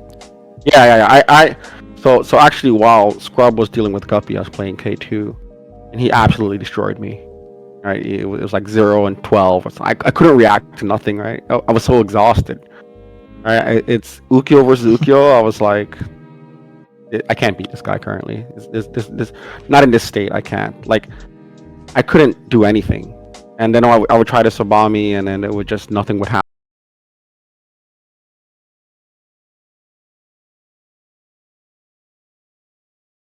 Okay, I'm just gonna... As long as you go live again fast enough. Yeah, I'm just gonna put it up, like, right there, and I guess hope for the best. Because I don't know why I did that, but... okay. For us. Yeah, so what you were describing, Ghost, I just go like, live as soon as you can. it's important in those situations to be fair to yourself and not do that, right? You need to know that you had a reason not to play, right? And then it goes back to what we said about being able to extrapolate things. Like, for the most part, I guess, especially because of the nature of fighting games, the value of playing when you're not like in adequate physical form is pretty low. The most you can maybe extrapolate is at least the decision making, and you can, I mean, at least for me, even when I'm like tired, or actually like in the crew battle, sorry by the way, I was slightly inebriated, so even in a situation like that, you can at least still realize the situation, but except you just weren't able to like physically act upon that situation. Yeah. Because the white gloves? For sure. Oh, no, yeah. Well, I told y'all, it does not take me much to get a little loosey-goosey. So, yeah, I was honestly inebriated for like half the night. Who uses that? Nobody uses that. That's something my granny uses. Loosey goosey. Who I haven't heard of fiddlesticks from B-Boy in a long time. We need another fiddlesticks. Well, the Jinkies when I first met him was wild. Anyways, let's move on. Like a real person could ever say Jinkies. Oh my gosh. Oh. The point is, I guess, depending on, again, this goes back to where we said, like, the different kinds of learning and whatever. Like, yeah, if you're exhausted, you know you're not gonna hit anything, you're not gonna react to anything, and you don't feel like there's gonna be any value of it, then yeah, don't even feel bad. Just don't play. It's fine. But if there is something you can get out of it, like testing ideas, recognizing situations, then it's at least worth a shot, I guess. In this context, though, the suite being like after Evo, after the brunch, and all that stuff, yeah, I don't blame anyone for like being pretty tired, honestly. Yeah. It was a long freaking weekend. I walked around that con hall, like, I thought it was going to take an hour. I took 3 hours. I guess I should have known that, but I wanted to triple check that I didn't miss anything. And I wanted to get all the gifts, right? Yeah, I want to get nice ball and the Japanese people's gifts, and make sure I didn't miss any like bits and baubles, right? Because the shopping is, for better or worse, the shopping is a big part of Evo. So I think I got everything I wanted. Yeah, That's actually. Yeah. Sorry. One thing I'm beating myself up over is Arcade Shock was selling the Varmello Kasai. So I want to like experiment with, like, first of all, stick with extra face buttons, and second of all, stick with smaller buttons than 30mm. And I messed up because I was so focused on the tournament, I didn't make time to get in line. And then by Sunday, they only had one model left, and it wasn't the color I wanted. And now I was like, okay, I'll just get the online order, and it's not a big deal. But the online orders are not going to ship out until late September, and SWC is late October, and I don't want to take the risk of switching a controller. So yeah, frick. I don't know what I'm gonna do because I need to solve the problem of like accidental Planck misinputs on macros, right? Especially if I'm gonna. Sorry. So actually, I have a question for a few people. Yeah. I wanted to throw them out there. First question would be for Royal. So Royal, in your top 8 run, I wanted to know when you were playing against, was it Watanabe or Nice Ball? I don't remember. Nice Ball? What, winners semis? Winners was Nice Ball, losers was Watanabe. I think it was Watanabe. This is when I was doing my review earlier today. I wanted to know, right? So I wanted to know, you also play Hanzo also. He used Hanzo against you, right? So right. I wanted to know, when you were playing, was there any giving time that you thought maybe like one thing wasn't working, so you switched on the fly, like you didn't know something and you kind of switched? I know you also use both the ninjas, right? But I wanted to know what, like, did he do something that you didn't know, or was his style like you've never seen it before, or is it something that you're accustomed to? I mean, you did really well, right? Yeah, you adjusted against him pretty well, right? So yeah. Well, actually, the Hanzo, I'm kind of a little bit like when he does slinkies, I'm kind of used to it. Like, I know when it's like, sometimes I do get confused. I know when it's going to be a short one. I know it's going to be a long one, and we all know when it's going to be a really, really long. It's just the movement.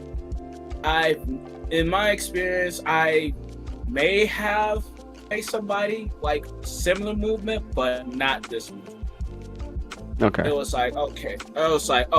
What did I have to do? That's like, I was overwhelmed the first was overwhelmed that first game, and then like second game I was like, okay, calm down. And actually tell you the truth, I have to give a big shout out to Andy OCR.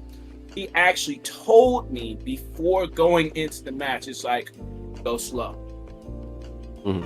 I actually should have listened, but like after that, reflect to SSM. It's like, okay, guns are blazing, and then like, all right, cool. I have to really, really slow down. And there was a pattern to his teleports. And I was like, oh, I get it.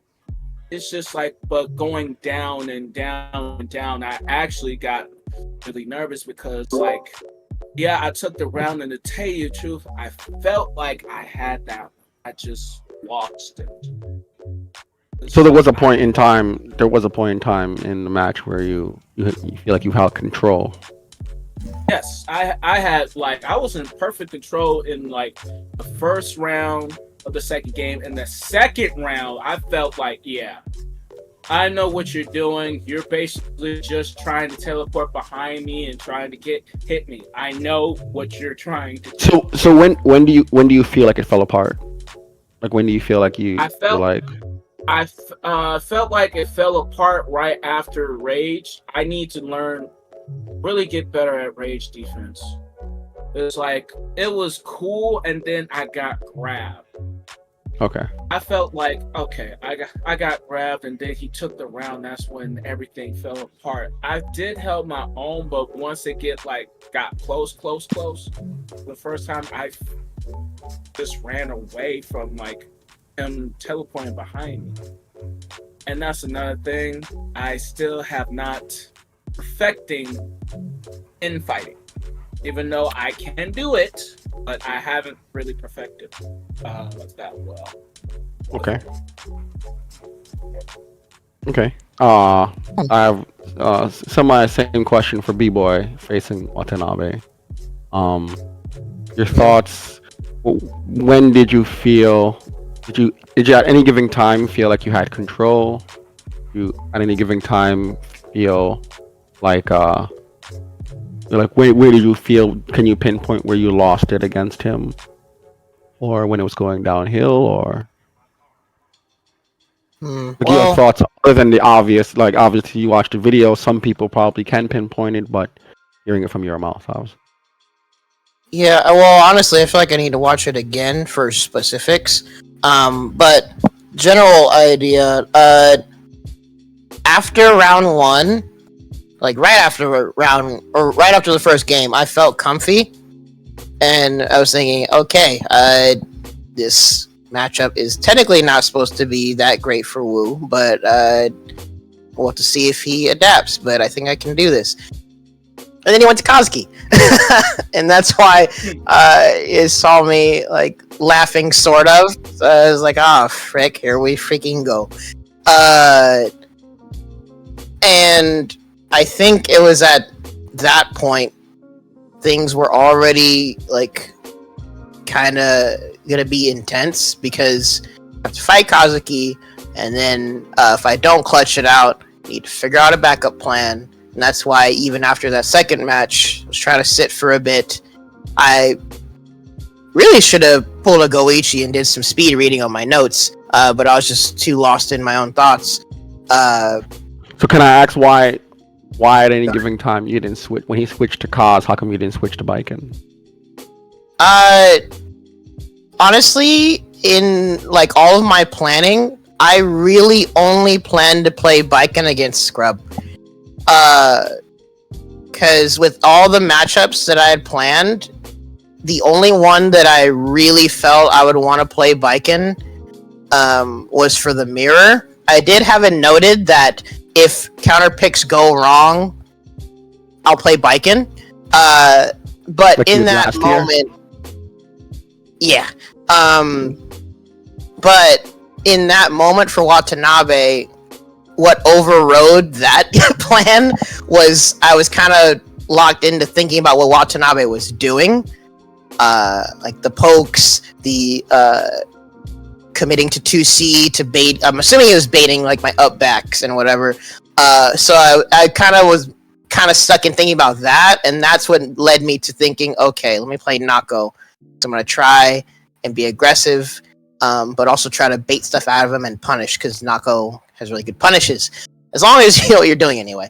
In hindsight, I probably should have just played Baiken, or maybe even Ero. Well, actually, Ero probably would have been a terrible idea, because he knows the character.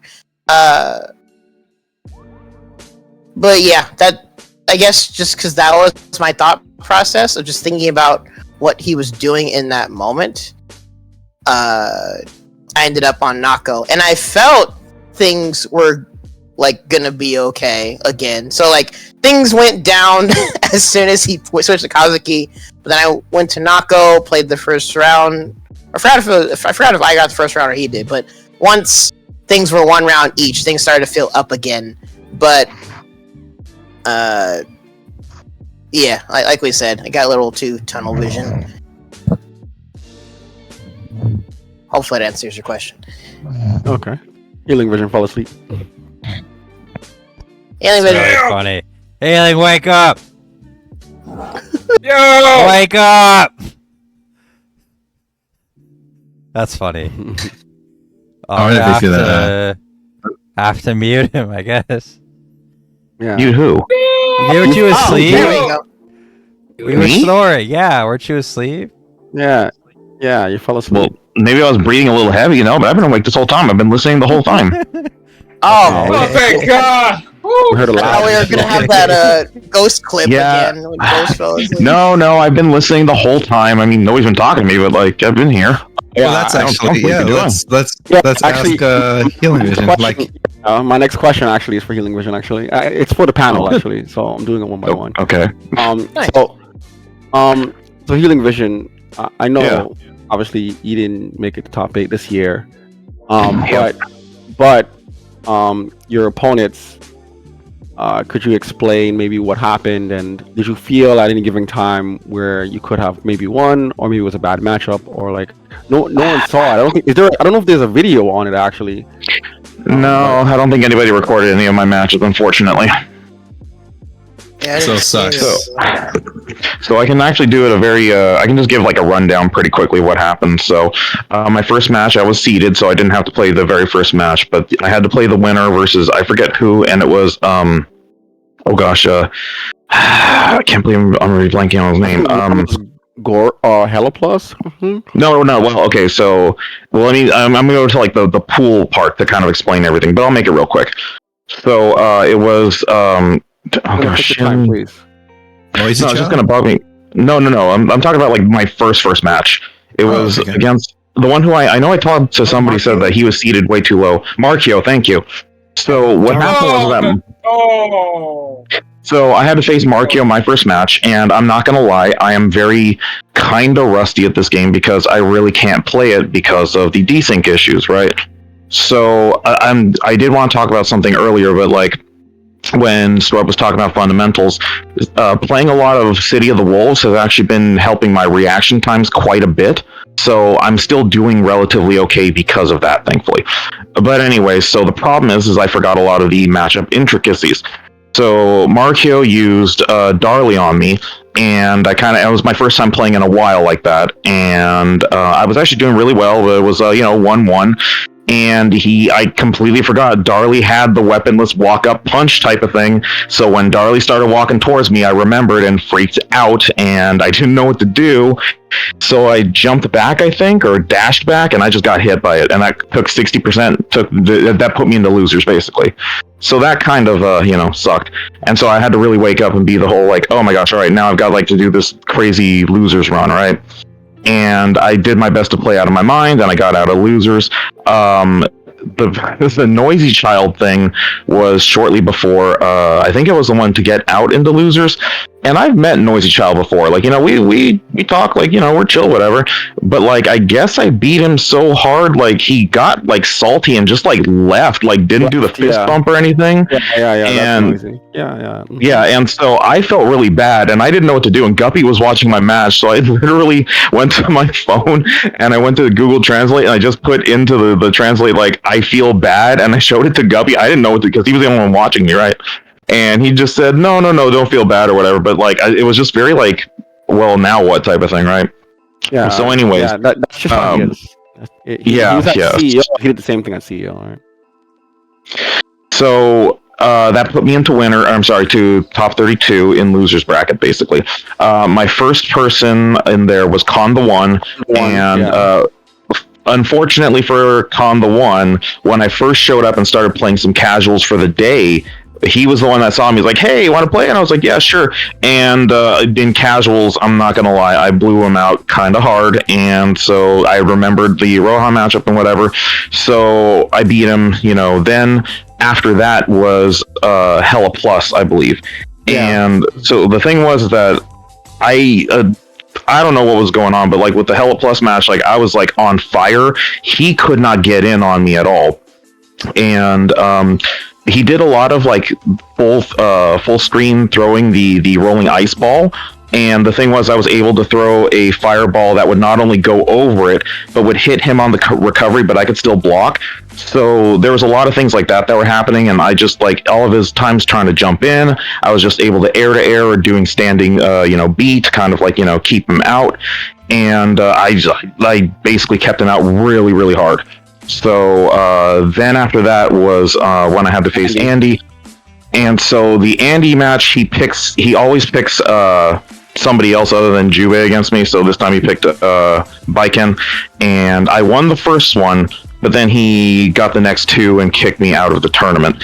And unfortunately, I think I hate phrasing it like this, but I think I just kind of got Bikened, where it's like, if I'm not careful, he can do something that'll take like a chunk of 40% damage, and that's pretty much, that's changes the pace of the match, It's funny because like everybody plays Biken so differently, and it just shows how strong the character is that you can play the character different ways.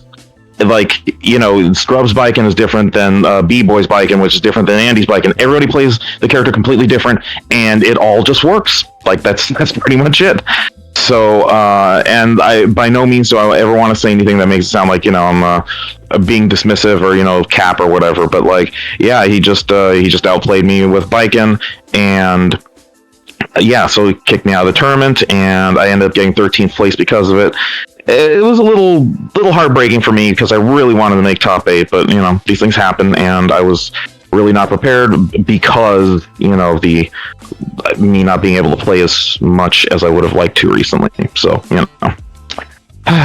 so we'll see what happens in the future. Were you able to play any of the Japanese Watanabe or? It's actually funny you mentioned that, because thing number one, I didn't play Watanabe. I was able to play a good set against Guppy and a good set against Nice Ball, and the Nice Ball one was streamed. But as far as the Guppy match, that was just kind of us, like, off to the side. And the last time me and Guppy played, he was beating me pretty hard, to the point that I was, like, really questioning if that matchup is even in his favor versus... Because I'm used to, like, North American Charlottes who play very differently, right? But then we started playing this time, and I'm not even, like, gonna lie. Like, was he still winning? Yeah, he was still winning me. I was taking matches, like, in rounds and whatnot here and there. But, like, overall, Guppy was beating me. But the one thing that I was able to kind of think on or figure out on the fly, I should say, was that when he started doing like the cross-ups and all that stuff, I was slowly kind of figuring out how to get out of it, I mean, I'm not even saying I wasn't taking the match seriously, but when Guppy would do those things, I was more trying to test to see what would work to get out of it versus like frantically trying to get out. I don't know if that makes any sense. And so one of the things I found, though, is that when he is going in for these like mix-ups, the left-right, cross-ups, when he lands, like I was able to start like throwing him. So that kind of like was a neat little trick that I learned, or just to get out by using the quick kick to like push him forward to completely make the cross-up whiff. So you learn little things like that after a bit of practice. So it was getting pretty good, and even afterwards, like Guppy made some comment about, I forget how he phrased it specifically, but it was something to the effect of how hard it was to get in, and so that kind of made me feel like I was playing the match as I was supposed to. It's just that when Guppy gets in, it's hard to get him back out. You know what I'm saying? Because he's very good at that. And then the Nice Ball one, that one was streamed, and I'm sure, Thrusty's archive and whatnot, you'll be able to see it. Honestly, I was just having fun with Nice Ball because his energy is something else. And, like, even watching him, you feel it, but, like, when you play against him, you can sense all of, like, he enjoys playing the game. And even me talking to him after, he straight up told me, well, through Translate, that he plays games to have fun. So that's why he has like this energy to him that he doesn't like taking games seriously. And it's funny because like you can kind of sense that in the way he plays, and that almost made me want to have a little bit more fun. Then I was doing like some kind of weird stuff, but then the weird stuff started working. And then like even B-Boy, when he did the fireball into the cross up and I blocked it correctly, you said, hey, was that a preemptive guess or reaction? I was like, no, that was a reaction. Because then I started doing it more often because you start seeing like, the getting used to the pattern, I guess, so to speak. And I just had a really good time playing against Nice Ball. And I thought the matches were pretty, they must have been entertaining at least. That's all I hope for. So. Okay. So my next person would be a disorder unit. Actually, disorder unit. Again, yours another one that wasn't really streamed, but I happened to watch only one of your fights, which is with K2. But before that, maybe give us how you feel with your run, and at any given point, you seem like you played Nice Ball on your run. How do you fare with Nice Ball? I mean, because it went 0-2, doesn't mean you didn't learn anything.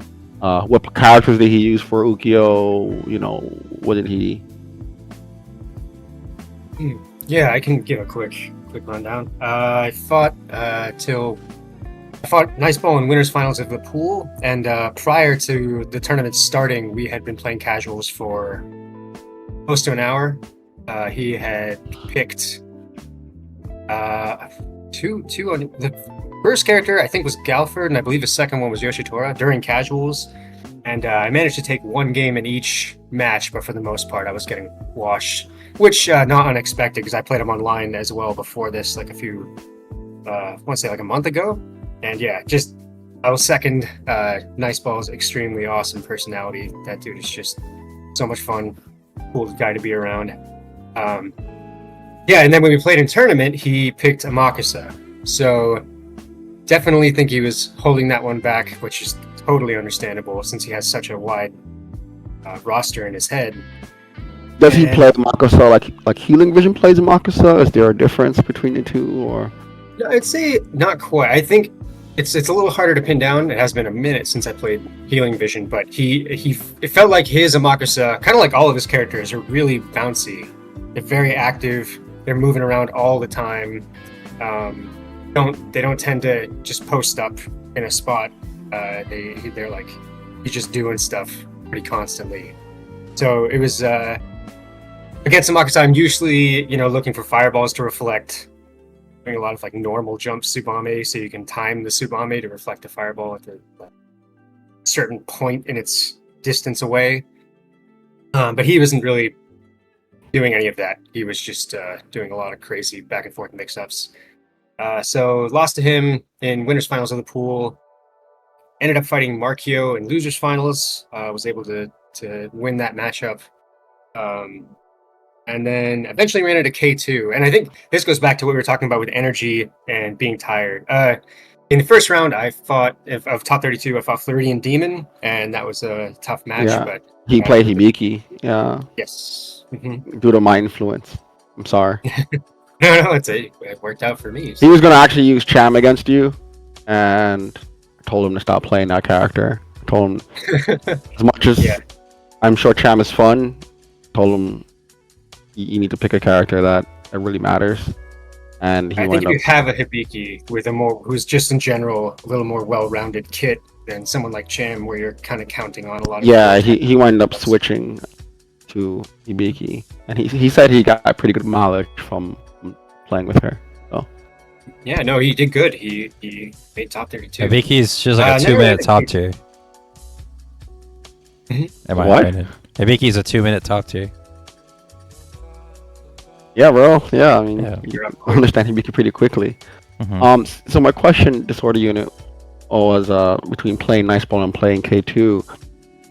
Is there any given time you had control over the match, or you felt you had control over the match? And if you did, you know, what can you take from it? If you didn't have any control from it, like, did you learn anything from playing obviously K2 and Nice Ball? Yeah, I couldn't say. Did I ever at any time feel like I had control in the match? And the answer is no. Not in either one, unfortunately. At the beginning, I was actually pretty happy when K2 picked Kazuki. But as we were talking about, just general fatigue and, being tired, and I was using every single brain cell that I possibly had on every single fight leading up to that. And unfortunately, it was a little bit self-defeating as well, because in my head, I was like, okay, I really want to make top 32. And I made top 32. I'm like, okay, I really just want to win one match in top 32. And then anything after that, I'll feel all right about it. But which means in my head, I had kind of already, given up a little bit. But that said, by the time I sat down with K2, my brain was just fried. Like, I had no brain cells left. They were all completely spent. Yeah, And I he just played did not you feel and me well. back to back, right? He played you, and then right after you, he played me. Right. Yeah. No, so I just made some bad plays. I didn't get to burst in either game versus K2. First game I just was kind of hoping I wouldn't have to, and then I died. And the second game I went for a really bad WFT against Kazuki's Fireball, which of course he blocked, and then So did you play him at the suite? How did, if you did? I did. We how did that played work? Ukyo at the suite, and that actually felt a little bit better. I did lose. I think it was like 7 games. I was very close to winning one game, and I missed input SSM and got heavy Subame and died. But that's just on me. If I had nailed that SSM, would have gotten at least one game. But no, I felt like closer. Like, even though I was losing, there was still a lot of back and forth. A lot of the matches were 2-1. A lot of it, like, just trying to find the right spacing, and I felt like I was sort of getting it towards the end, which is hard to measure because, again, I did lose. But yeah, it's difficult for me personally to internalize, to like take something away from a set, to like get to the end and be like, wow. The only thing I could think about is like, damn, I shouldn't have done that. That's pretty much the only takeaways I give myself. But it was I don't know, it was fun. It felt pretty good. Oh, okay. I wish I had a better answer. No, it's fine. No, it was good. Yeah. Oh, yeah. Sorry, real quick, before you move on to Thrusty, I did want to make a comment about something you said. So, Nice Ball actually does. He told me he actually mains Amakusa. So, the fact that he picked him against you, I would consider that a sign of respect. So, just want to put that out there because we did talk about that. At the end of the day, I'm pretty happy with my final results. I think, I have been grinding quite a bit, and I still have a long way to go. I can still see the gap between myself and the next level of player, but I can see it now. It's visible. It's your not improvement really vacuum shows. in space. Yeah. Yeah, definitely. Definitely. Yeah. Your Um, reactions are still godly, right? So, Thank you. They were calling your name out at SoCal Coliseum yesterday, by the way, because of I know you registered. Yeah, I feel didn't so go. terrible. I didn't go neither. I mean, obviously, I'm just covering and whatnot. But yeah. So Anywho, Thrusty, Yeah. so my question is pretty different from everyone else to you, because usually you're on the production side, but this time you took a Yeah. break from it for a little bit so you can focus on being a competitor. How did Yep. that feel? How was it on your mental for you not to be streaming and also competing? Because I know at CB you were competing and you were on the Yep. mental side too, and you were pretty exhausted. So I wanted to setting know. up people's controllers. Yeah, so I wanted to know how does it feel to kind of take a break and kind of enjoy Samsho from the competitor side? How was your run? Excluding the match versus me and you, because we're both here. Just give me your thoughts Yeah. on. Okay. Well, my thoughts is I did get to experience it as a competitor and a patron. I guess walking in there, which is something, believe it or not, I have not done. I've never done that ever. I've been to several Evos now and offline majors, and I've never walked around. If anything, I've only went to go pee. That's really all I do. I just get up and I'm just back to work again, and I don't do anything, and I eat and I sleep, and yeah. But this time it felt good to actually experience it as if I were a competitor. I know it sounds weird, but like it's kind of almost like when I am playing, I feel like I'm streaming. Like when I was, not this time, but like anytime I am at any other event, I feel like I'm streaming. I'm kind of brain dead, if that means any sense. Like when I play, I'm just on autopilot almost all the time. This time I kind of felt like I was actually trying to do something. I mean, I can't say that. I'm not undermining anybody. I'm just saying that I actually tried to focus, like to really play the game as anybody would. Okay. So I think I did good. I mean, I didn't lose until I got to you, Ghost, pretty much. And then you lost against Teddy, and then you lost against me. Yeah. So but you two owed everybody else. Yeah. How do I feel against them? Well, I felt against my opponents that I pretty much felt like I was streaming. I didn't really have to lock in until I in reality, actually, it was you who put me in losers, so I had to fight Teddy, who is B-Boy's friend, who knocked me out of the game. So out of the tournament.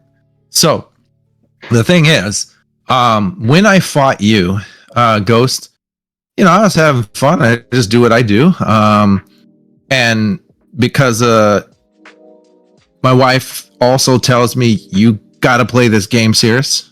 She always tells me, you don't do anything, you don't lab, and like you play it like, I mean, the other day, I think like it really showed to a certain extent, like I can really learn from just watching, because I do, the Scrub, your Biken's SS or her weapon flip, right? Yeah. The one that you did, and then I SSM'd you in the middle of it. Yeah. I never labbed that ever before in my life. That the first time I landed it on you was only just because of I just seen everybody else do it. I had no timing. I just like, you know what? I know you can do this here. Boop. Yeah. So People that's still- basically how I play the game almost all the time. People still forget that, right? What's But up? like you guys, like people still forget that, like they don't even know that's a thing. But you guys all like, with the matchup experience, all my tricks you guys all know. So it's kind of like one of those things, right?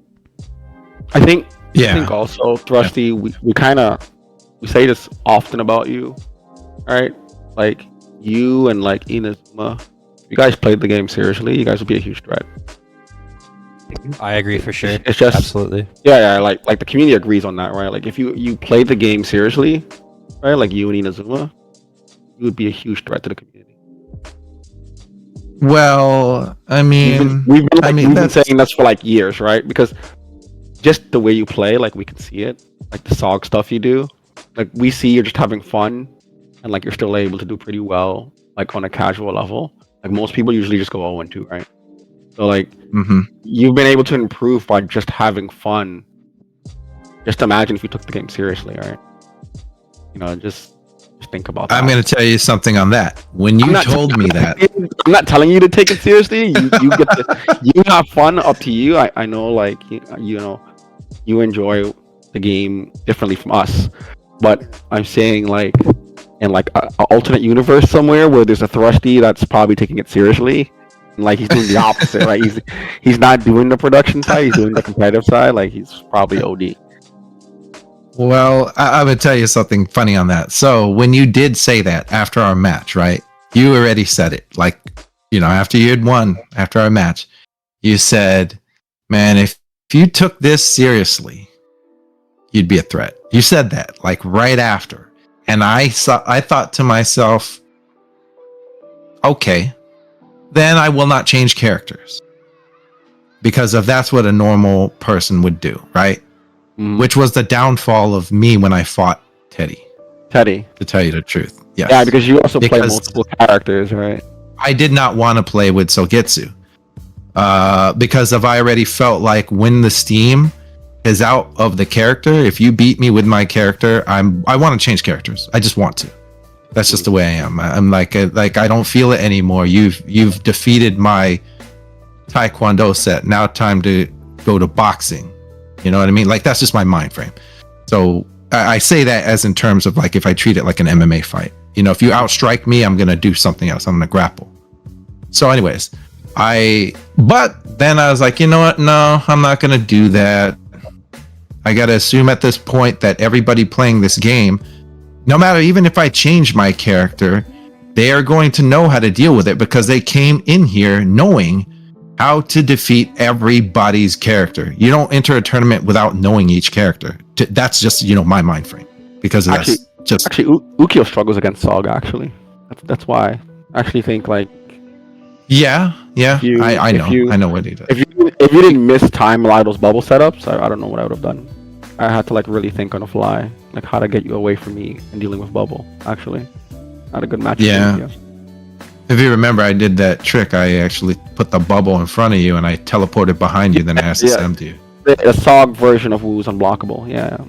But you missed it and you messed up, right? Or I actually would have died. I wasn't ready for it. Yeah.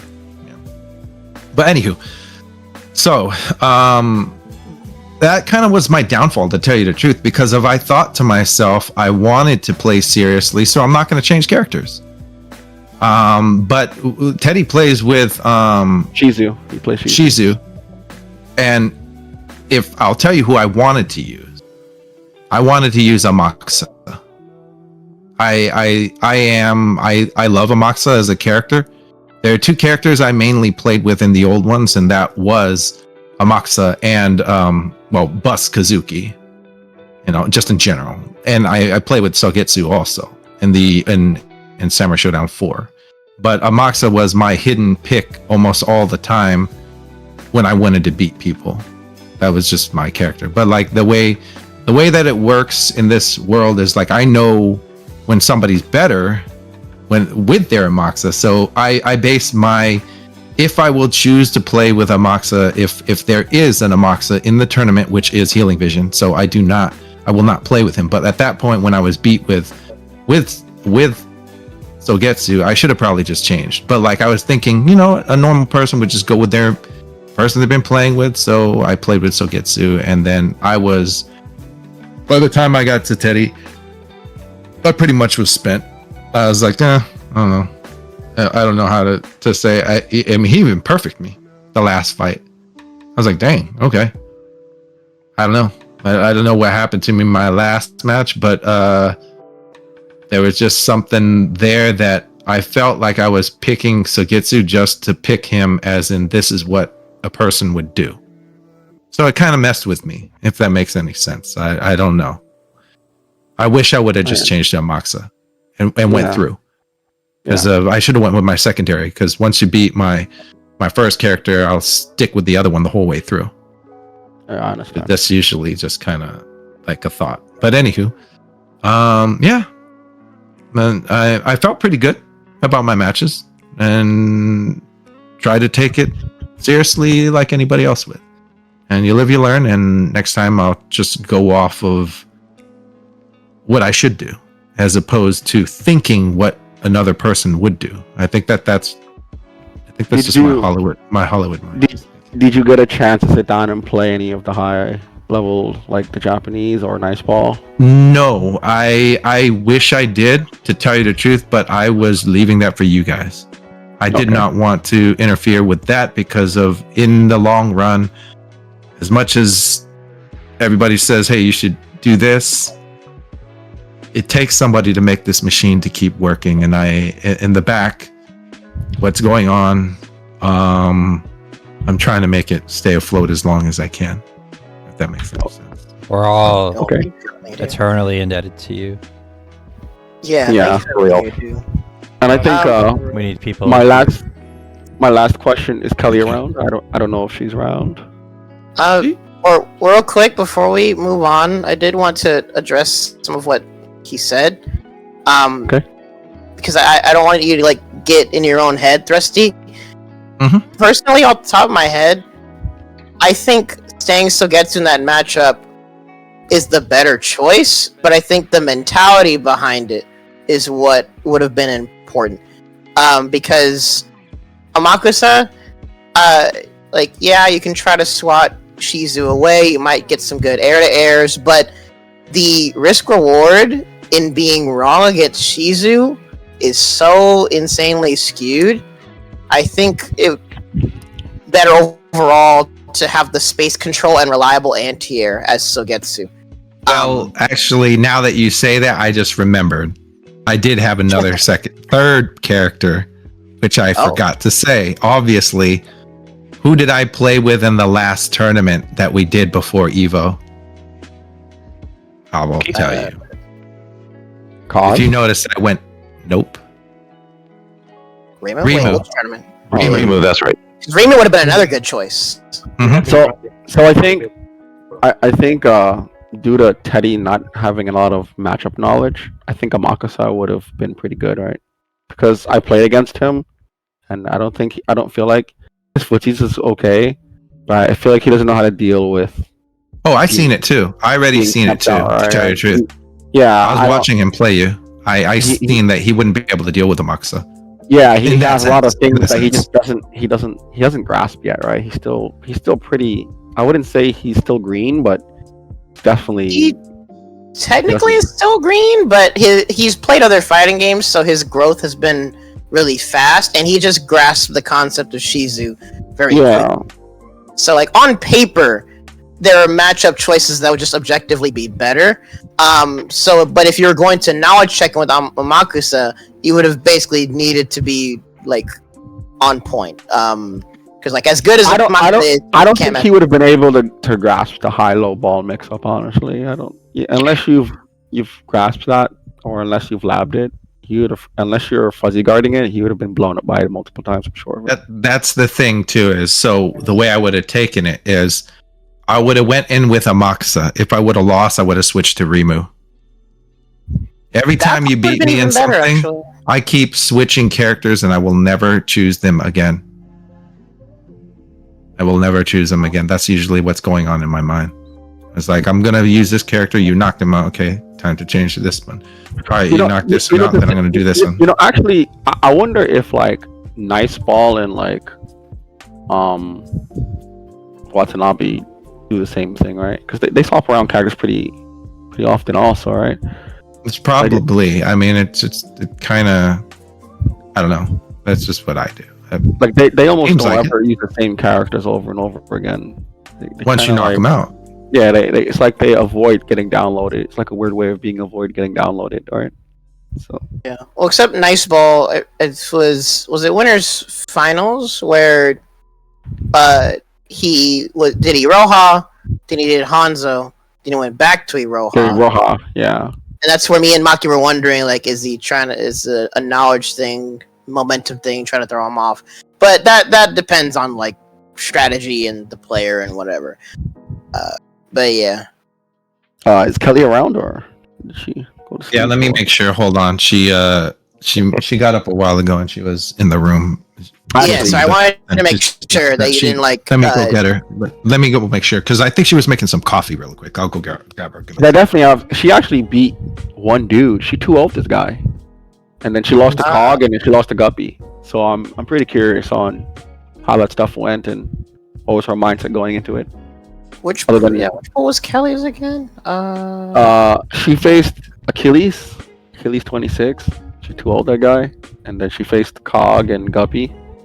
I didn't see the match, so I'm not gonna say he's common folk. I don't know how strong this guy is, but I'd like to hear it from her.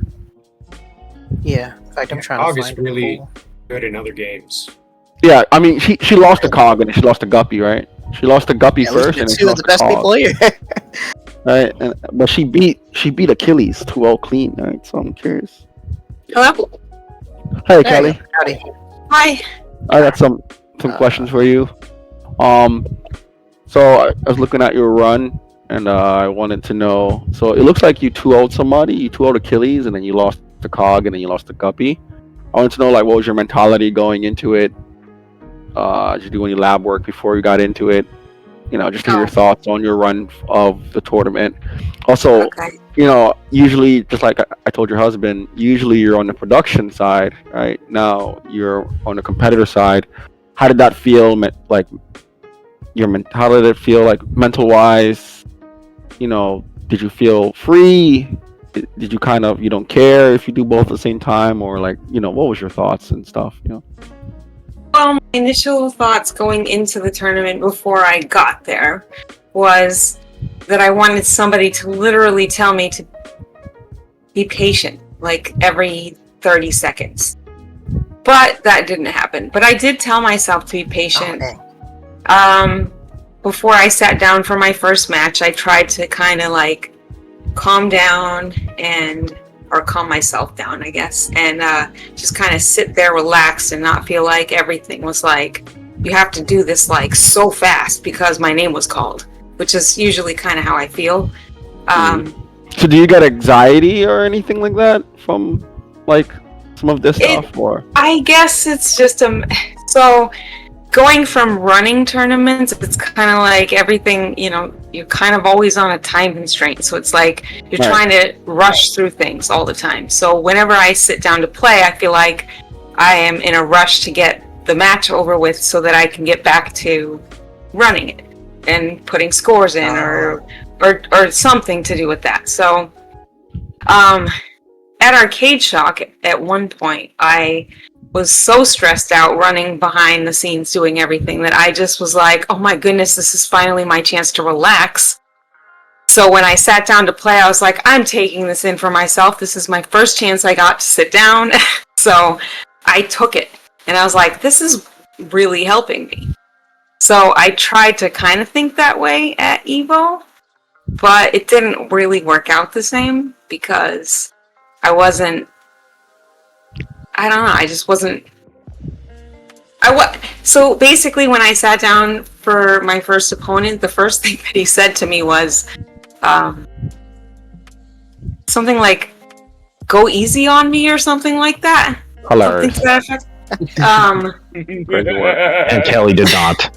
Yeah, Kelly broke her brakes and went ham. And all gas, no brakes. so I don't really know what went on. I should watch that match, but like, all I remembered thinking was, okay, well, if I lose this after he just told me to go light on him because he thinks he sucks or whatever, I'm like, but I'm the one that sucks. So I'm like, if I lose, then it makes me look like an idiot. So I was What was his character? Who did he pick? That is a good question. I don't remember. She said, I went ham on him so fast, I don't know the character. Didn't even see who they were using. Just meep. First of all, Ricardo Martinez him. Genjuro. Oh, Genjuro. Which I am masterfully bad at fighting. But I think that I don't know. I just played me, and I was actually patient. I did try to tell myself to be patient in that one, and I did well, I guess. I actually don't think that. I think I took both rounds. Yeah, you won. Yeah, you 2-0'd him. Yeah, it was 2-0. I'm staring at your chart now. Okay, and so that was my first match or set, and then my next one was against Guppy, and I'm like, well, I mean, it's Guppy, so I don't have a chance. Like, hold on. I wanna stop you there. Actually, I actually don't want you to say that. He's a human like everybody else. Well, right, but it doesn't. I don't lab. It doesn't matter, right? So the way you play, like, so people like like the way you play is, I call you guys the enigmas, right? Because if you don't know how you play, you're gonna get absolutely blown up, right? So I think you could have definitely gave Guppy a run for his money, and he would have had a hard time adjusting just based off of like how you play. Like everybody else here plays pretty methodical. You don't play methodical. Correct. I don't. Everyone thinks they're the bee's knees till Kelly hits you with 3 overheads in a row. Yeah, that's what I'm saying, right? So, honestly, I would love to show you my best round versus Guppy. And it's something that Sorrow and Ghost and Scrub have all said to me, and Mackie, I think at one point or another, and that I think my best thing that I do is the schmicks. I'm a good schmixer. Yeah. Honestly, I was able to do several things, and it was pretty impressive actually. And I was down in health, and I brought it back.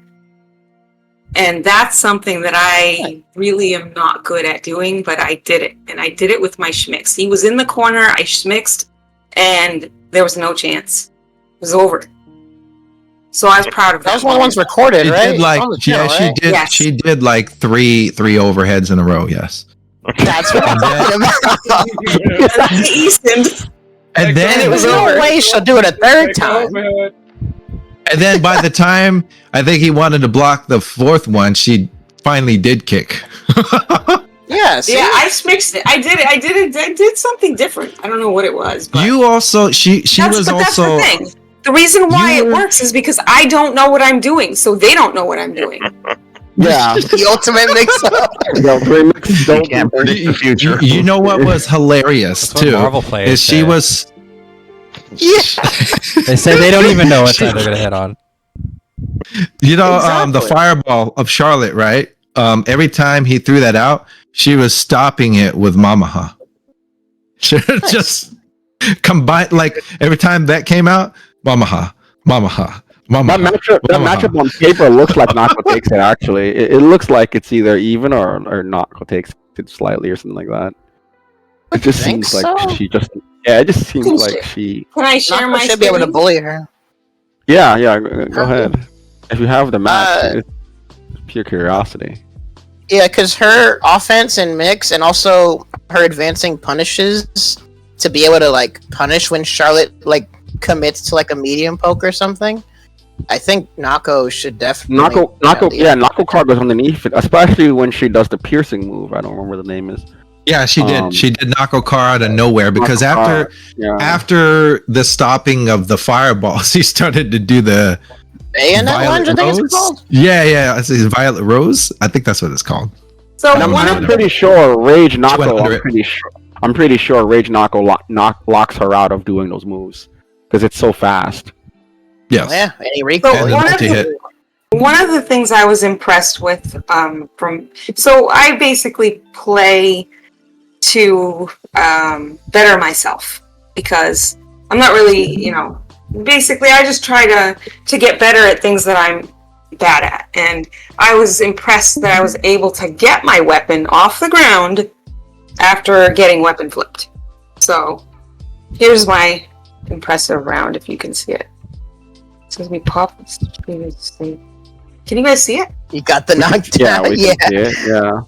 And that's actually a really important thing for like learning and improving. You can is clearly see that I micro mess improvements. things up, but Yeah, I'd love to see that. so this is my pressure right here. Out. Right here, I think. Wait, maybe not. I'm getting hit. Oh, he's poking. Yeah, no, I'm down. I'm down. I'm losing. Yeah, it was literally 3 overheads in a row and 2 low. It was a scramble. So it wasn't a lot of schmicks. But it was chaos, and I won, so I was proud. That was it. No, that's how it goes sometimes against Nako, and that's good that you recognize that, and at least it's good to go for it either way. Especially with a character like Nako, it's part of what you're supposed to do. You force the scrambles and force like someone to try and anticipate what may come. Sounds I like not definitely- safe at the time. So I definitely think, Kelly, if you were to kind of combine your thoughts a little bit, I mean, like in combination to your scrambles that you have, right? And I think you'd be that much better. But I think you're really good at causing scrambles, right? And if people get caught up in your rhythm, especially with Nako, right? Nako is a very squirrely character that can cause a lot of Fair. scrambles. When I used to teach MCM, he used to cause them a lot with people, and he used to blow people up with her. It was kind of wild watching him do it. Yeah, I definitely think if you, I'm not gonna tell you to slow down because you're Kelly with no brakes, right? But Yeah. I definitely think that if you are a little bit more methodical sometimes, kind of like stop and go, right? Kind of thing. Yeah, that's a good way to phrase it. Stop and go. There's situational awareness to know when to turn off the brakes and when to like wait for an opening, or just run away and get people to overcommit and bring themselves to you. Push and pull. Yeah, exactly. And so, anything on the Cog matchup? Because you lost to Guppy, and then after that, you went to Cog. Who does he play? Oh, I did horrible, but so Kazuki, he's right? Kazuki, Yeah. and I think they I all use love Cog. so- Actually, I think every last one of them uses Cause, except for Guppy. so Kazuki, I absolutely love fighting Kazuki and Hanzo just because they move fast, and unfortunately, it kind of puts me to the point where I don't want to be patient. I'm having fun. I just want to keep hitting buttons, and that's kind of what happened. Hilarious. So, so I had fun because I was excited to play Kazuki, and we fought fast, and I loved it. me. Fast and Furious, right? Yeah. But then I saw him, in his Fatal Fury famous face emote or whatever, GIF or whatever that has been flying all over Twitter, and I was like, hey, that was my opponent. I got to fight him. So, it's fun. Yeah. It's good. And I think that will be all of my questions as far as understanding for the panel. Thanks for answering Nice. them. That was good. In fact, did we go through everybody's runs? Yeah. more or less? Yeah, I did. I went through the whole pack, except for Scrub, because he already kind of explained his already. Yeah, I got everything off my chest pretty much. I don't really have anything else to dwell on. Yeah. Basically, like, I haven't gotten to rewatch the top 32 stream yet, but I rewatched the top 8, and I do want to rewatch the top 32 because I felt like top 32 was all over the place, so I kind of was going Yeah, it back and also was forth intense. between the side that Yeah. wasn't streamed, and then I wanted to see the side that was streamed, so I missed a lot of matches, unfortunately. But Definitely. Is top 32 gonna be uploaded? Because if not, I'm gonna is it not? learn from last year and honestly just download it myself. Because that I happened would never last year. trust. I would never ever trust that it will always be uploaded because there's always something that can go wrong. Okay, I'm But- gonna snag it then. Yep, I'm, yep. de- Yeah, I'm, it's I'm definitely happy I beat Dustin, actually. I had a lot of Yeah, that was. I have a lot of mentality going into that fight, actually. There was kind of a long backstory behind it. Was that Yeah. one on stream? It was on stream, yeah. I beat him on Oh, stream. the Okay, yeah, last so one, I wasn't don't think I saw that one at all. So that's like a lot of the matches I didn't get to see. I do want to see. So we kind of Yes, have a I wanna snag backstory. that whole Um, log. with me and Dustin is like a small backstory. So we tried to play at CEO, right? And he came at CEO. I was there at CEO with him, and he was like, Ghost, I'm gonna get back in the Samsho because I think I got a shot at this money. And I was like, really? And he's like, yeah, well, I was like, if you think it's gonna be that easy, I'm just saying when it comes to players who really don't play the game and haven't played the game for a long time, like you guys are stuck in 2019, right? It's like the meta's changed, it's not the same. He's like, oh, I think I can grasp it pretty quickly. I said, all right, cool. So we were gonna play, but they kicked us off the setups a bunch of times. So we played online, right? He kind of like bodied me online, like Yash versus Zukio. And when I met him at Evo, I was like, I already know how you were, right? You were probably popping off in your gym shorts or whatever, right? While you were home. He was like, just a little bit, like just to let you know, like, Yash is strong. Yash is stronger on the tier list than what you see him as. But he was trying to like push Yash up on the tier list kind of thing. Because he doesn't agree with the tier list that the current meta is, right? So he's just trying to like upplay Yash and downplay like Kaz and stuff, right? Really, I think Cause is good. Yeah. But he's trying to downplay. Like, there's no way that's like, gonna work.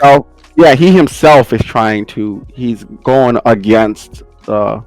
So he was trying to show that Yash is stronger than where he is on the list. So we played casuals actually, and I beat him in casuals. I beat him like 5-1 in casuals. And Ukio versus Yash. And he labbed against. He had me do some stuff because he went to lab against Guppy, which kind of slid into him beating Guppy. And then I told him, I said, I'm letting you know now, right? I'm going with this thing with no bad matchups with Ukio in 2025. I'm letting you know that now, right? I said, if I feel like it's a bad matchup against Ukio, I'm switching to Baiken immediately. Right? And he's like, all right, it's whatever, right? So that's when he beat me with Yash, and I switched to Baiken immediately, and I 2-0'd him. Right? It was 2-1. And he actually told me, he was like, I'm actually pretty pissed right now, right? And I was like, why? He's like, because you switched to Baiken. Right? He's like, it's bullshit. And I was like, that's not my problem. And then he just kind of like walked away after, right? He was annoyed. He was super annoyed. Oh yeah. No, yeah. In fact, I had some talks with them afterwards. Which he was like Baiken carries, and he was saying a bunch of nonsense about Baiken. No, yeah, I think a lot. Well, part of it was anger, but also, I mean, to give him credit, some of what he was saying is actually facts, whether we want to admit it or not. In fact, to be honest, I was low-key worried that this tourney would be the 20XX tourney where we all pull out our pocket Baikens. Not me. Thankfully, well, actually, it could be good and bad that it didn't happen, because I forgot if it was Scrub or someone else that brought up in Discord that maybe that's actually what this game needs to finally change. We all need to have the 20XX all Baikens in top 8. Maybe that'll get SNK to do something. But I think this top 8 ended up being a really entertaining one either way. Basically, on this topic, Yes. and when we were in Japan last year, Ghost and I were talking about what it would take. We were talking about if me bopping everybody would make people play Baiken. And we agreed that the only thing it would take is SWC. And now we're in the situation, and it's like interesting that Baiken this, Baiken that, this, that, and the third. We haven't really seen it yet. Right, and for all the talk about it, you see people pick Baiken, and they just sit there and press 2B and do random sweeps and shit. Like, right? And lose very badly. Yeah, so it's like, I don't... Well, I'm not exactly buying the line. because we have... Oh no, we've seen both sides. We've talked about it before. Baiken is the oxymoron of a character because she has an insanely low skill floor and an insanely high skill ceiling. We have seen people in pools just do haha Baiken 2B, 2C, Yozansen, GG's, thanks for the fun. That we've literally seen that happen in pools. But that was me against Dustin. Yes, but there's the other side of it where I think SWC might be the place where people are one bad round away from forgive me, Lord, I know what I must do. We might actually see it at SWC where everyone does play Baiken. Not real psycho. Listen, people. Listen, I've been shredding common folk since I got back from Evil Bro with Baiken, and that's just how it's gonna be, man. I'm sorry. No bad matchups. 20XX. 25. Yeah, it is what it is. Sorry, it is what it is. I don't think you're gonna see all Baikens, but you're definitely gonna see a lot of the top. You're gonna see more. You're Guaranteed. What do you think? I guarantee you we're gonna see a lot more Hanzos. Oh my I don't know god, about yeah. that. I think we're gonna see at least some I think all those not a people in lot. the We're gonna see chat- some. I'm gonna all those work people in on my chat. Hanzo. All the people in chat, man, it's hilarious. All right, I'm gonna stop talking. Well, it was actually it was the opposite. Because I thought, like, I forgot what tourney it was last time, where like Rose Cycle and Tao were playing Galford. The chat was going crazy with Galford hate. It was hilarious. Yeah, it was Combo Breaker. Yeah, it was Combo Breaker. But this time, I think more so people were hype about the other characters rather than like straight hate. Yeah, Mhm. I mean, Yeah, this I'll be- top eight I'll be is real going with to get you. more people to want to play the game for sure. And Yeah. honestly, that fast game, I could see why. I mean, look at the difference between the grand final of Combo Breaker versus Evo. It was like night and day. I mean, it was like I will say to especially Scrub and anybody who may or may not get qualified, I will say you probably will need a bike in because almost all of them play cause. All of I them, feel like Yeah. that's the except for few- Guppy. So Every last one of them play cause. Yeah, memes aside, Kaz is actually the most popular character right now. In Japan, all of them play I cause. think the West And has pocket Yoshitora. Kazuki's and Japan has pocket Kazukis. That's not a bad choice. It's just an objectively good choice. Have a pocket Kaz or bike. and Yoshi. Like I think I'll be real with you. I think if we want a combatant, like if we were to come across them and they pick cause, we should probably pick Biken as just a setup. Like the way they play cause though is kind of strange. They mash a lot, but it I like it. I can help. I like it. I definitely will say that we'll need like pocket Bikens like up to par because the way I've been counting how many causes they have is kind of insane. If you exclude the main cause in their group, like they almost all of them. I feel like this. I feel different. I feel that this top 8 showed that people who focus on and are character specific, they can really do well and don't need a pocket character. I mean, Yeah, but Kelly, people remember, like- right? So I'll be real with you, Kelly. So I can tell you one thing: If I- nobody's winning with Nako at that SWC. if Well, I am. if I would have beat B-Boy, if I would have beaten B-Boy, I would not have picked Ukyo versus Maki. Right, I would have either picked Biken or Shizu, and tried to go from there. Yeah, that's I what mean, I wrote down for you. I'm actually happy that, for what it's worth, like B-Boy was able to beat me and Maki, but I didn't want to really deal with Maki. He's been my bracket demon for a couple years now. It's pretty Aki is annoying. very hard to play. I think that the committed mains of A-, like high mid tiers, like Jubei, Galford, Charlotte, will struggle significantly at SWC without a pocket top tier. But I agree. I agree. I think even like Ukyo also will struggle. Yeah, honestly, like, yeah. I About just think struggle. no, I think struggle, brother, because a lot of them have a set.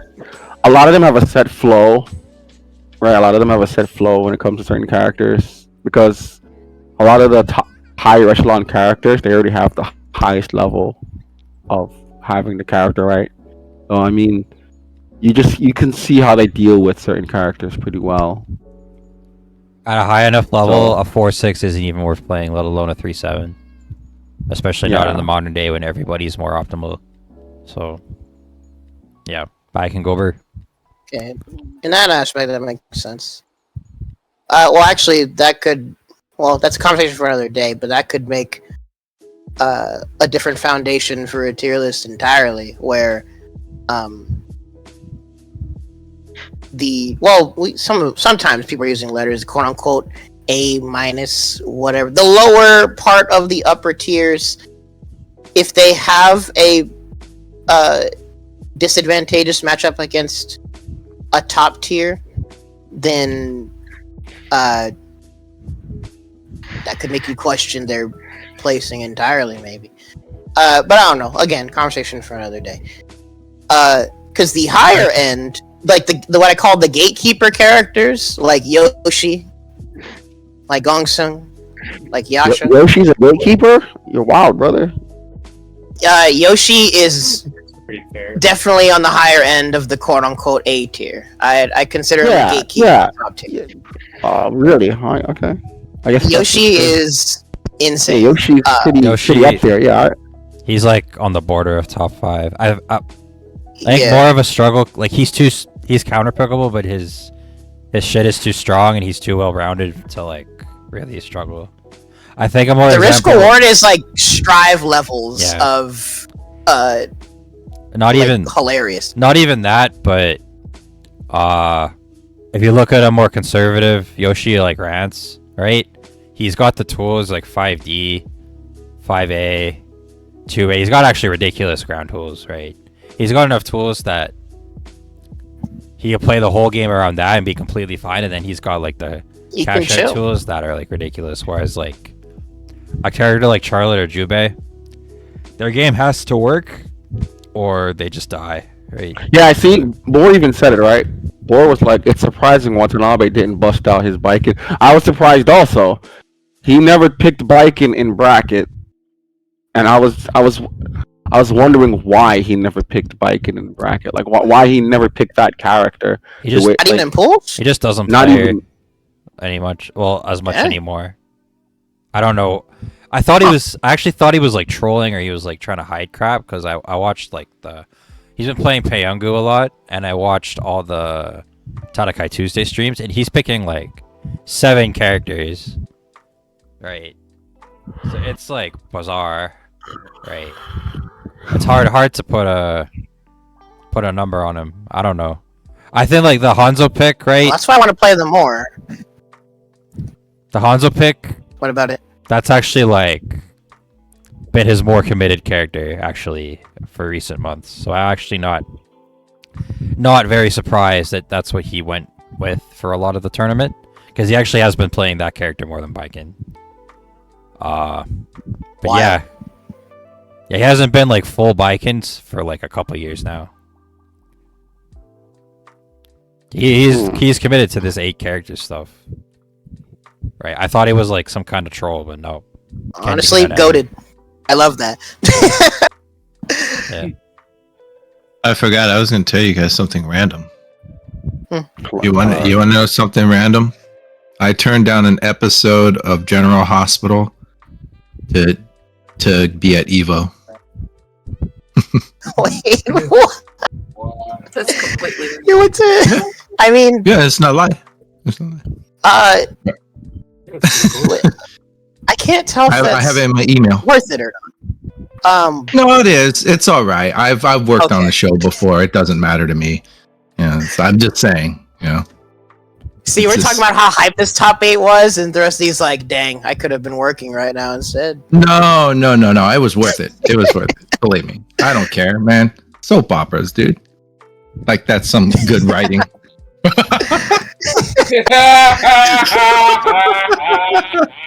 I'm glad this trip was worth it either way. Then. Oh man. But okay. yeah, I think well, going back kind of to what Kelly said, and also it relates to what my homie Teddy has brought up because he has brought up that he does feel Teddy and Healing Vision, I forgot, they both said that I may be playing too many characters. But I think it's something contextual. It kind of depends, honestly, in who you've already invested time into and what your game plan may be. Like for Scrub, for example, sticking with Baiken the whole way was just a good idea. I can't. I mean, if things got like really dire, the only reason Scrub would have needed a counter pick is to like just shake things up and test knowledge. But outside of that, there's no real reason for a dedicated Baiken main to need another character. with Watanabe and Nice Ball, you can tell how extensive their knowledge is and how many characters they already have a good grasp of understanding with.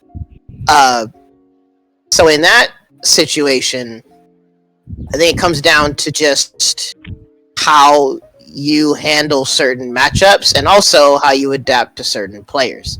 Yeah, there's layers to it, which goes back to what I said about Wu.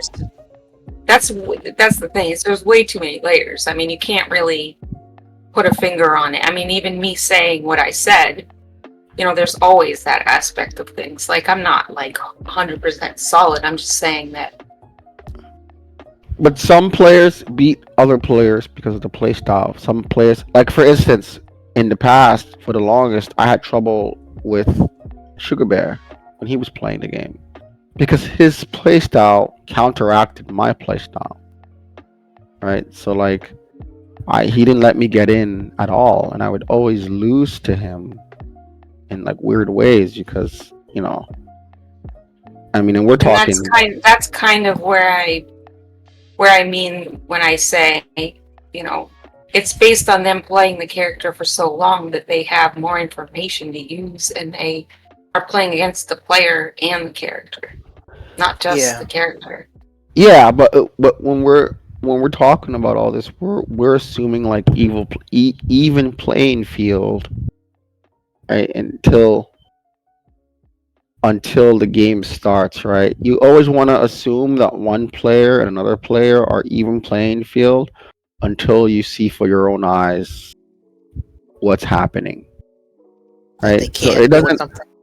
The reason why I say this is because if I don't know a Kelly from a hole in the wall and I didn't know that she played the game casually, I'm not gonna assume that she's either bad at the game or that she's good at the game. Right? And then if she faced Disorder Unit in bracket, and I don't know Disorder Unit from a hole in the wall, then I'm going to assume both of these players are even until the game starts. Right? Yeah. Then you can kind of see who's better than who or who knows what, and like, all right, these players are either even. Disorder Unit is a little bit better than Kelly is. Kelly knows these things, and this could turn the tide of the game because Kelly knows a little bit more than Disorder Unit does, kind of thing, right? But his reactions are better. Like, you never want to assume off the bat that one person is better than the other. So that's why, like, Kelly, when we're saying these types of things, like player versus player, we're assuming. Say that? No. I'm just giving you an example.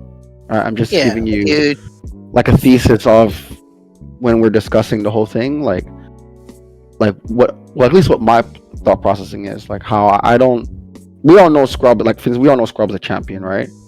But I assumed Watanabe and Scrub are on even fields until they played. Because, obviously we don't know Watanabe's skill level. We've seen it, but we don't know how he would deal with Scrub. We've seen it kind we don't know. Huh? We've seen it kind of, like we've seen Watanabe. We've seen it kinda. We've seen it kinda, yeah. So like that's why, the player versus player meta is definitely a thing. You'll see players lose to other players all the time and be like, how? Yeah. Yeah, I mean, I guess that's kind of what I was saying. Yeah. I mean, I feel that way too. Like, I fought a bunch of people I don't know. Yes, I 2-0'd them, right? But I'm not going to say that it was a walk in the park, shall I say? Like, right. I mean, one guy kept telling me, this is my first time, like, really trying to play a game competitively. I don't even have a Twitch account. And I'm like, okay. Yeah, okay. Yeah, and then like, what are you doing that seriously? I'm still gonna take it seriously. Yeah, like he told me that, but I'm like, is that supposed to mean go light on you, or what do you want me to do? I'm still gonna play you. Well, so. You see it a lot at locals, especially, or at least me, when it being a TO.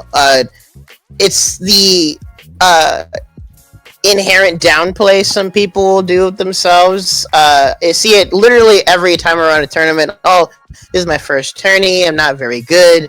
And then you don't know what could happen. I've had people say that literal same line of, oh, I'm not really good. And then they get top 3.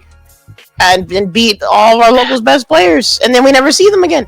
It can vary. Like that's why that's a good point. Like Ghost said, like until you're playing, you don't really know what can happen, and especially with Samsho, just because the nature of the game. That's why I like this game. To tell you the truth, I was telling Jez earlier. So the EU guys. Sorry, Dusty. Go ahead. Sorry. It's okay. Let's go. Well, I'll finish this really quick. It's really quick.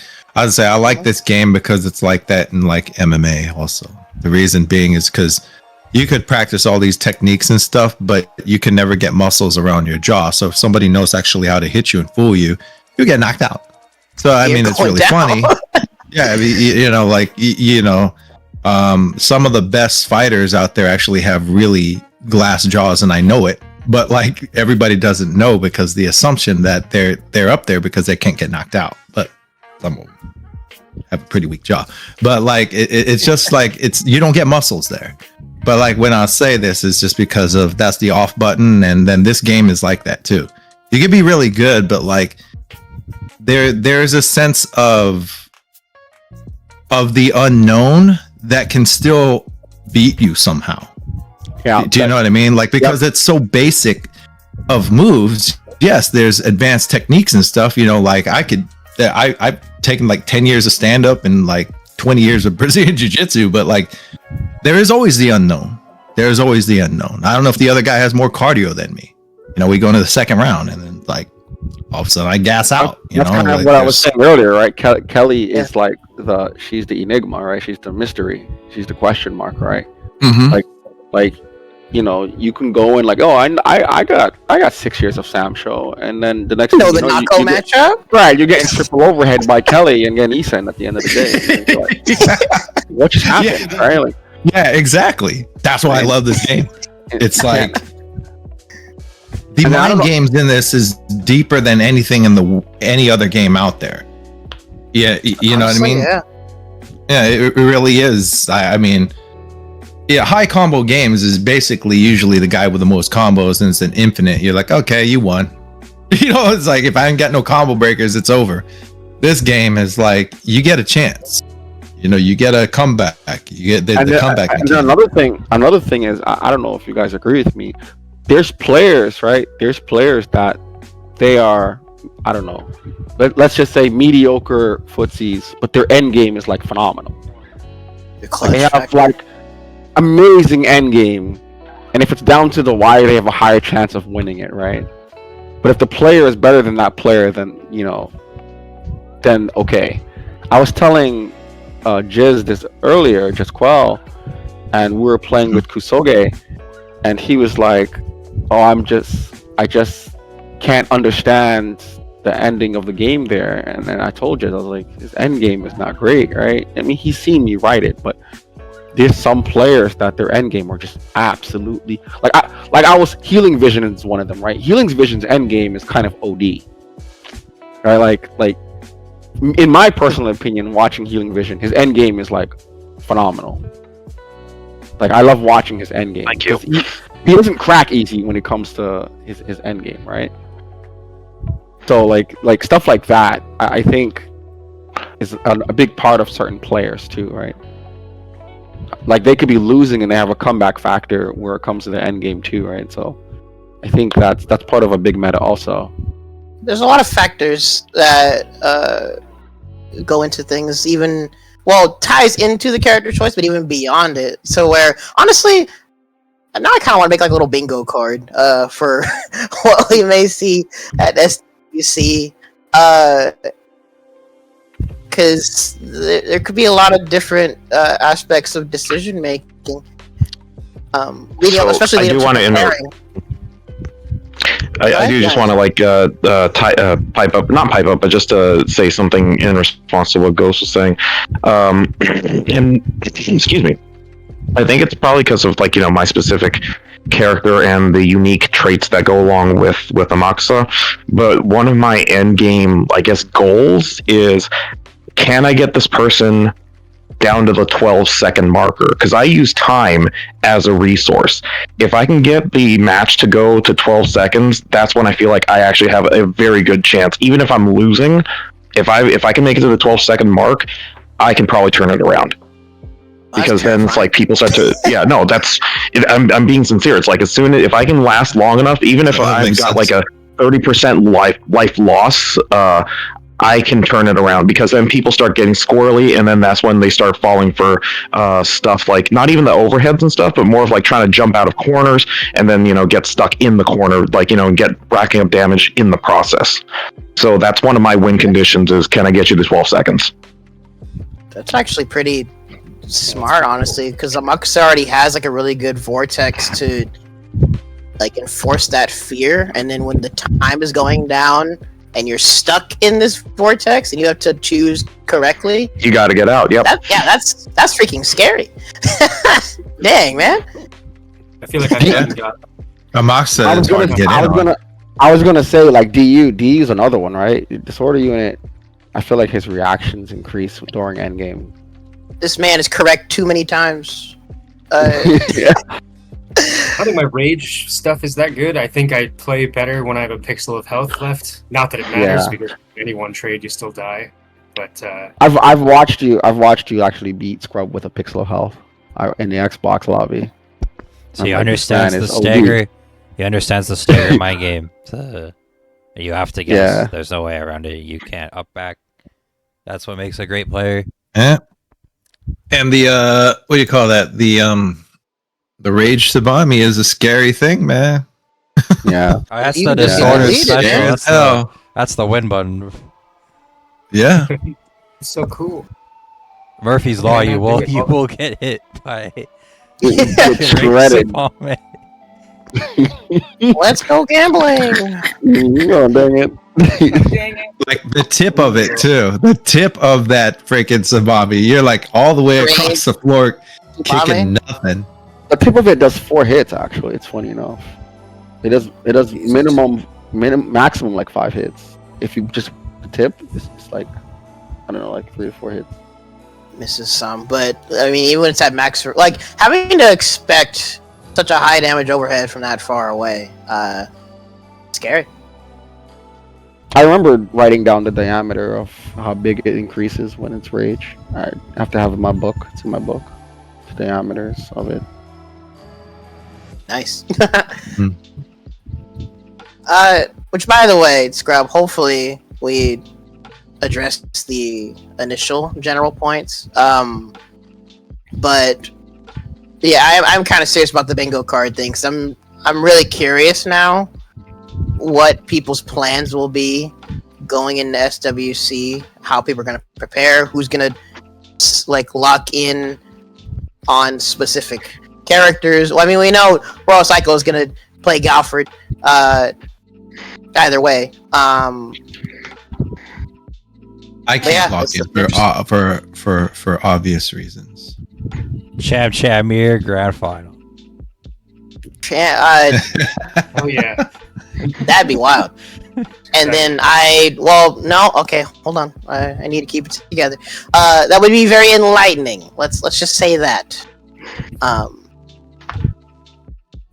If we see certain characters come up, or if we see certain counter picks come up, there will be discussions to be had for sure.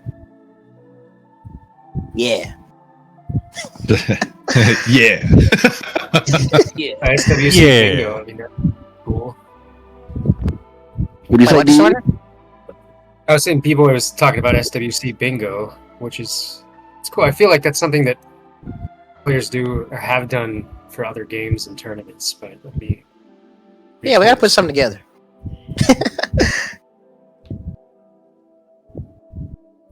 Like, will we see Iroha again? Will there be Earthquake in top 8? Will Cypher definitely- play more than the I definitely think if Cotier goes to any of these, I definitely think he has a chance. Absolutely. Like if he pops up at Brazil, would be wild, crazy. Yeah, Well, we'll you're talking find about out. the Enigmas before. Cotier is another, actually, this is like kind of a list of players where they're honestly pretty hard to prepare for. I think Cotier is one of them. Barely get to play with him, if at all. Earthquake is unusually uncommon. Yeah, Cotier's just a menace whenever he shows up. Gosh, that's gonna be wild. Y'all should have seen Mr. Pox. I just thought about that. Pox. Are you guys going to the Vegas one? DU Thrusty, Healing Vision, ED board? Oh, I'm going. Yeah, I'm going. Should be. Wait, what was I have to Mr. go. Fox? I should Sorry. be able to go. I would like to. It may be my last event before the finals. Well, what else is there? So there's France, commentate. Japan. Everything else is overseas, so it's Yeah. Except for pretty the hard. actual final, which has 4 spots. That I don't want to go to that finals. I do not want to be in the LCQ. That's gonna I be a don't. bloodbath. I'm gonna do my best in France. I do not want to go to. I repeat, I do not want to go to ATL. That shit's gonna be. I asked everybody, and everybody was like ATL.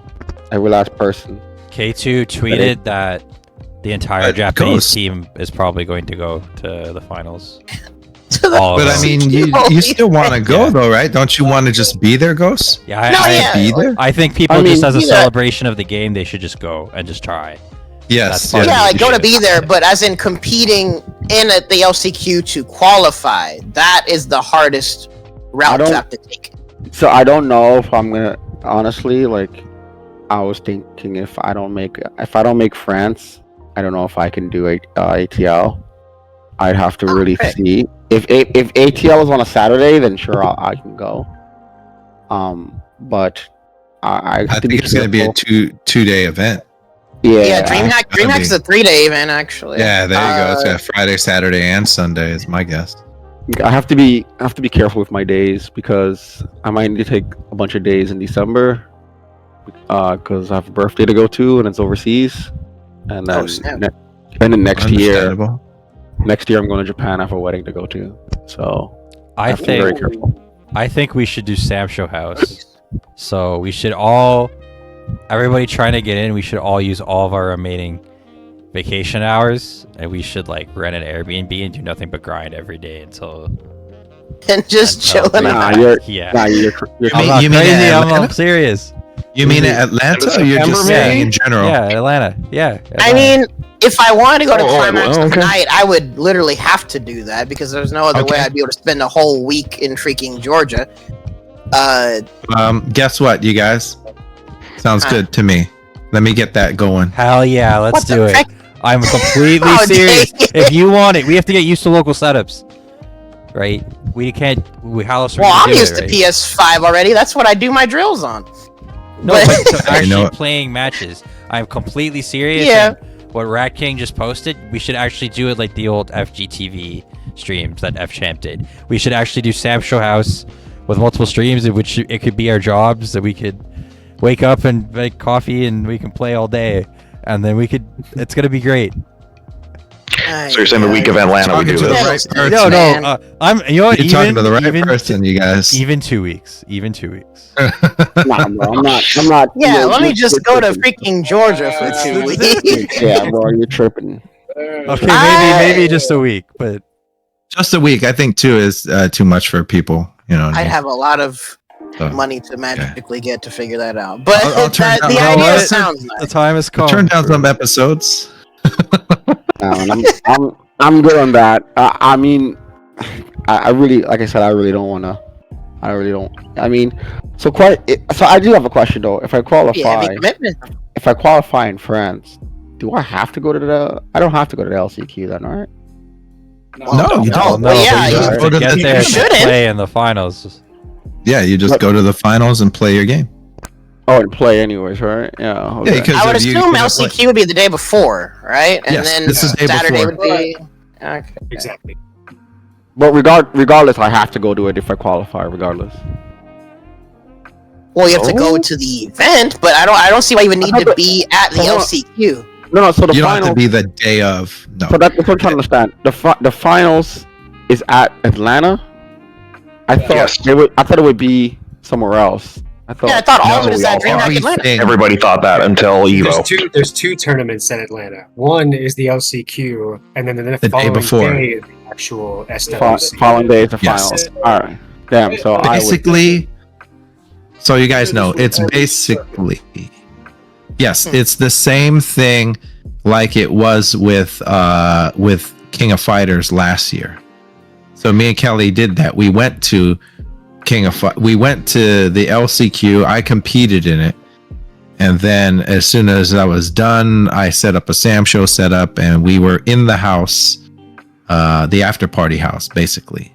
Just so you guys know, like the same thing that we did for the suite is what we were trying to recreate what we did at the SWC last year. So that's basically what we did. We did the same thing, but last year, so you know, we were working with Romance, and that's why Romance came by later. So I'm just letting you guys know that's how it works. Like it's yeah. So then qualifying people could basically show up. Well, I don't know about show up a whole day later, but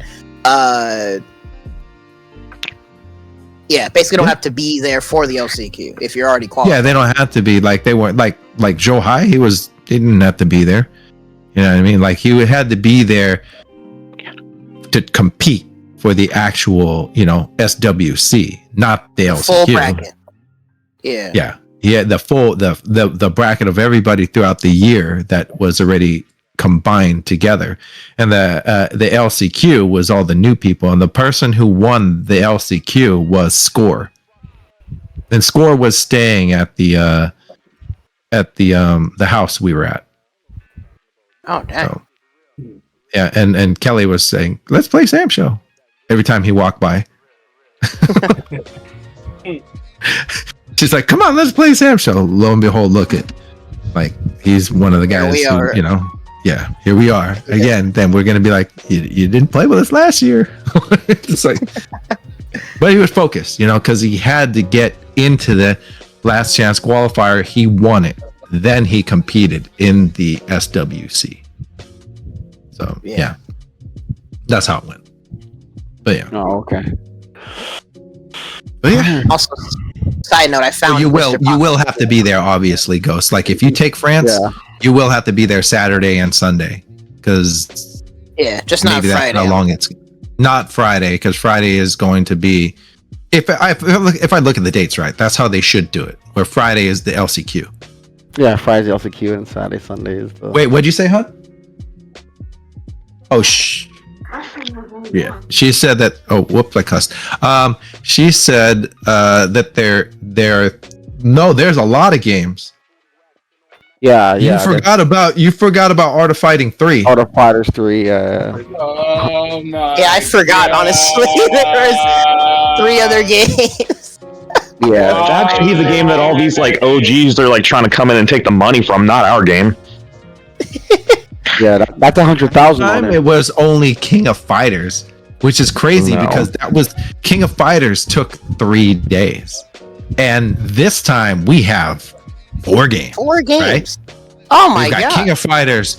We have Art of Fighting. We have Samurai Shodown and City of the Wolves. Look at that. That's 4 games. Crazy. I actually was using my fingers too. I've had a lot of alcohol. So yeah. See, well, this is why the less stressful path is qualify wherever you can. But if you don't get a qualifying spot, then buenas gambate, bro. I don't know. Be prepared as best as you can for the LCQ. Yeah, my heart goes out to anybody trying to play in that, because ooh boy. Which one? The LCQ. Yeah. That's gonna be, even though it's 4 spots, that's gonna be the hardest 4 spots. Yeah, might as well just take your pants down and touch your toes, man, because that's gonna be. Well, The upside is that the players Prepared. already qualified won't be in the bracket, or if they are in the bracket, then they don't threaten to take any of the spots. So at least a tiny upside to playing in that one. Yeah, I bet Scrub would. Scrub would be like, "Hey, let me enter the LCQ too." I honestly kind of What? wish I could play in it, to be completely honest. Oh my god, I was joking. What the That is heck, the most man? scrub comment ever. Yeah, bro. The LCQ is gonna You know be so stacked. No scrubs allowed. Thinking like, Freaking guy. Let me That's just actually ruin the nuts. seating for the LCQ. Oh my god. The LCQ is gonna be ridiculous. I've asked like I don't know over 10 people what's their next tournament, and all of them were like, "So you guys are probably gonna see Nice Ball again. You guys are gonna see." Well, Yeah. I think Nice Ball has a good shot at qualifying at UFA. Low key Definitely, guarantee definitely. one of those 4 Yeah, spots. definitely. To be honest. Yeah. Who told you? Just like off the top of your head. So Goro, Andy, for the people who are not qualified, Nice Ball, Goro, Andy, well, Wait, Goro and Andy aren't going to Hey. Vegas? they they are really should go to Vegas because that is ridiculous not to they're go gonna there. they're gonna go to Vegas, but they also said if they can't make Vegas, they're definitely going to the LCQ. Andy said he's going to the LCQ. Goro said he's also going to go to the LCQ, but he's gonna try. They're gonna try for Vegas, and if they don't make Vegas, then they're gonna go to the LCQ. They will go. They are actually trying to get a spot. Who else? Nice Ball said before Watanabe qualified, he said he was going to go to the Tokyo one next, and then he was going to go to the Atlanta one if he could. Who else? K2 also said it. K2 also said he would go to the ATL one if he doesn't qualify. Yeah, I asked a bunch of people. There's just a few names. That's already that were scary. like, yeah, they were like LCQ. Everybody was like LCQ. I don't want to go to the LCQ. I don't want to be a part of that group, man. That shit's gonna be crazy. So, because it has the most spots, so it has the most chances of, and basically all you gotta do is get top 4, and then the worst part is that it's not gonna be anyone who qualified, right? So, because obviously qualifiers who qualified can't enter in it already. Everybody's hungry. Yeah, it's crazy work. Everybody's hungry.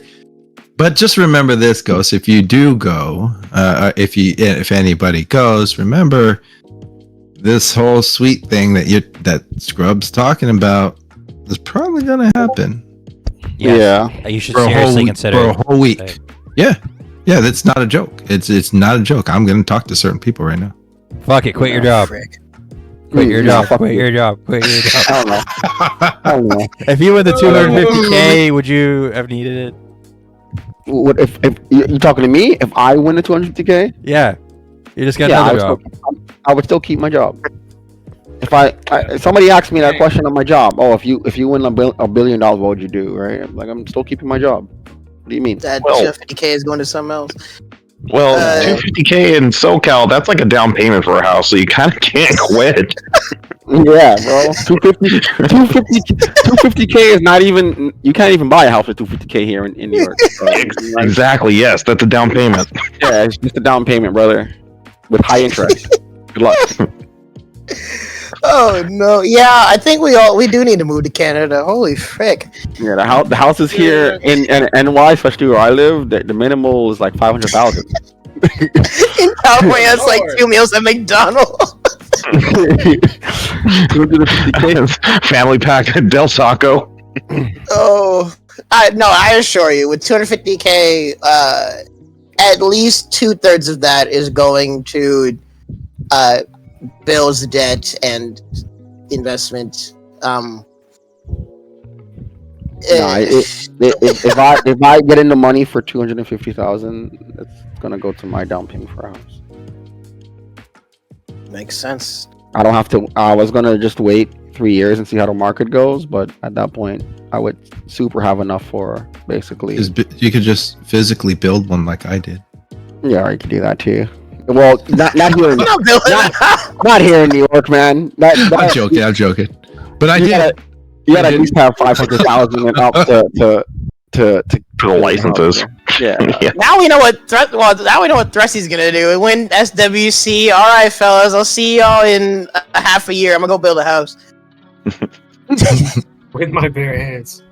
This freaking guy. You see, he's joined the Amish You've been crew. to my house. You've been to my house, B-boy. I built that. I built that back there. I physically built Crazy that. part. We wouldn't see you for a while, and then when you finally come back, hey man, what'd you do with that money? Oh, I was building a house. Yeah, save money. Just buy the material. Put it together. All of a sudden, Thrusty's Amish, he's building houses left and right with his Amish friends by hand. No. Starts a freaking empire. That's another quiz. See what everyone's gonna do with the 250K. I spoke to Sorrow. I said, Sorrow, what would you do if you won $250,000? He goes, I'd have to do something with it immediately because stuff you guys would know immediately that I got 250,000. I said, yo. He's like, I'd buy grills. He said, I'd buy. he said, like, he's like, yeah. Sorrow said he would just splurge it. Like he would. Go on a massive shopping spree and get flagged by the IRS. If I could give you guys any real advice, invest. Yeah, investing should be priority. Well, priority 2. If you have debt, address that first. Priority 2 is investing. Correct. Because you have to treat it like you didn't win nothing. Yo, Scrub, what would you? It will go away as fast as you earned it. What would you do, Scrub? Live in Georgia for 2 weeks. What are you doing with 250K? So, to be honest, I'm not really thinking about the money basically at all. That's good. That's not the meaning of the tour for me, right? What I want from the tour is worth more than any money in the world. But man's doing it for the love of the game. Yeah, well, not even that. I'm half joking, but yeah. I really just want the medal. If there's a medal at this thing, I really want the medal. The medal means a lot more to me. I would probably just save the money, to be entirely honest. I'm not at the income level where I can just That's the smart choice. Where I can just piss away that money, right?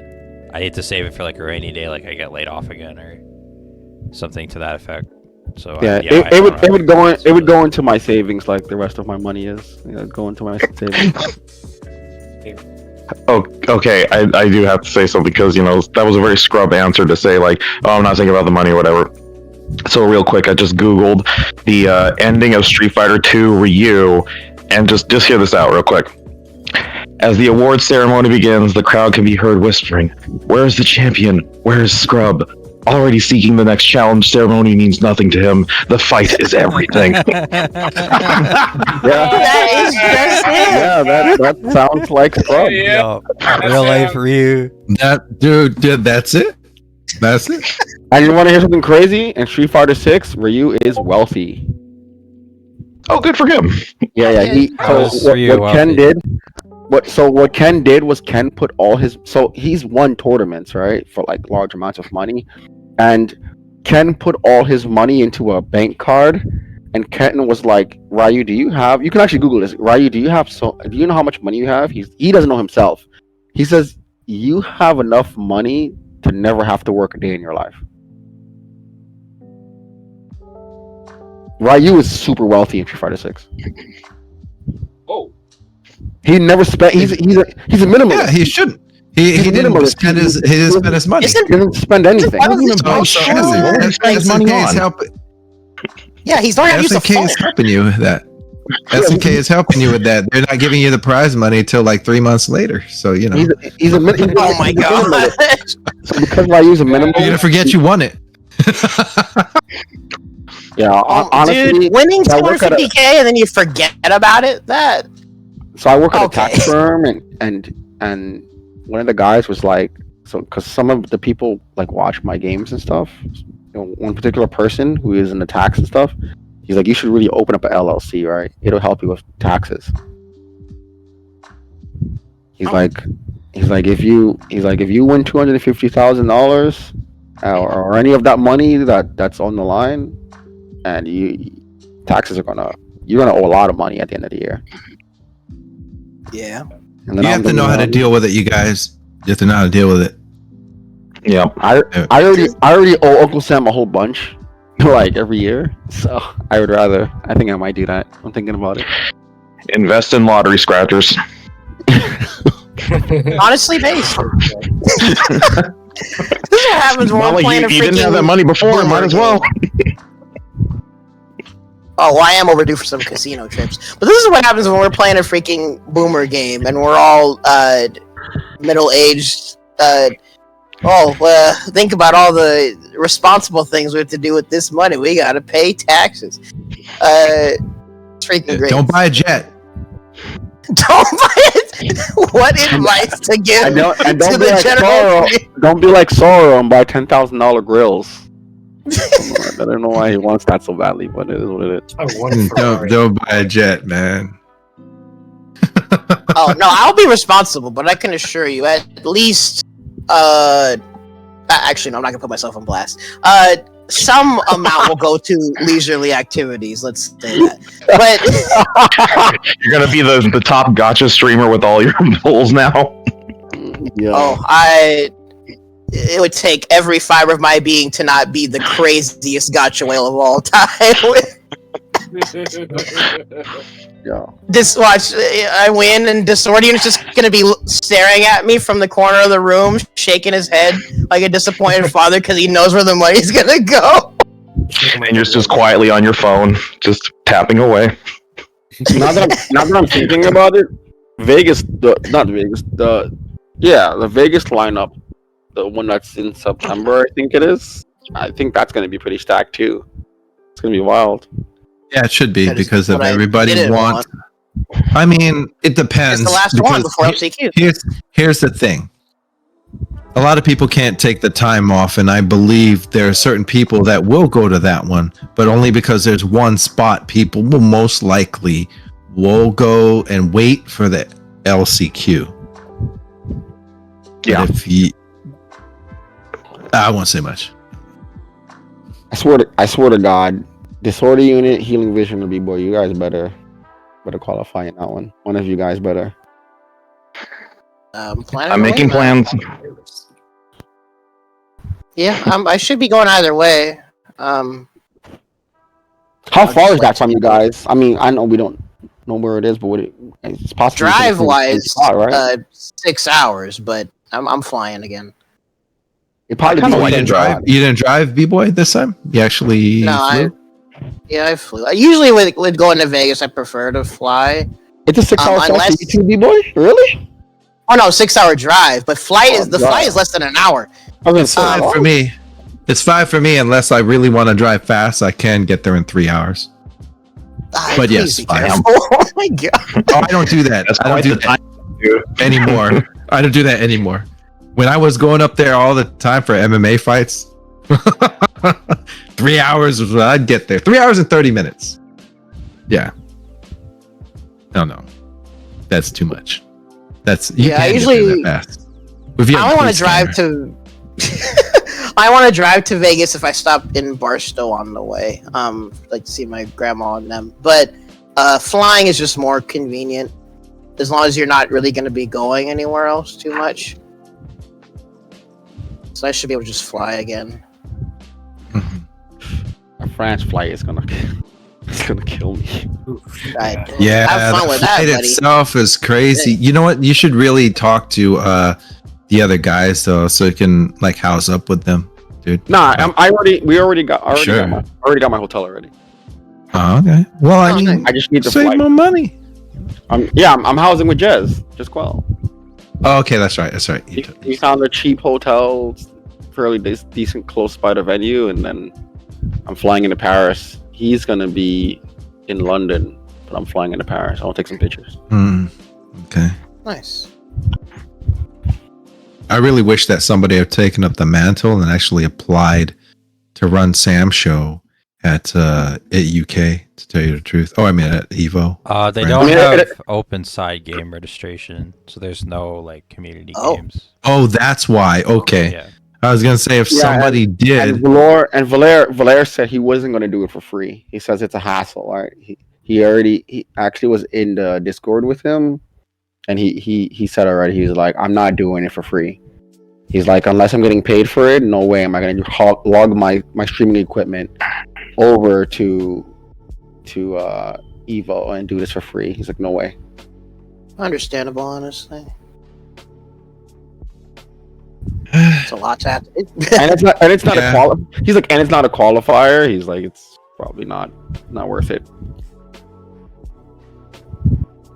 Yeah.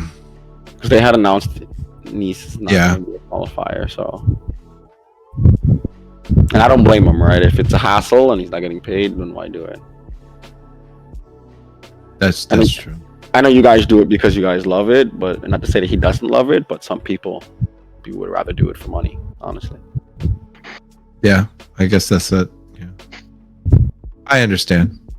You know, I'm just lucky. Yeah.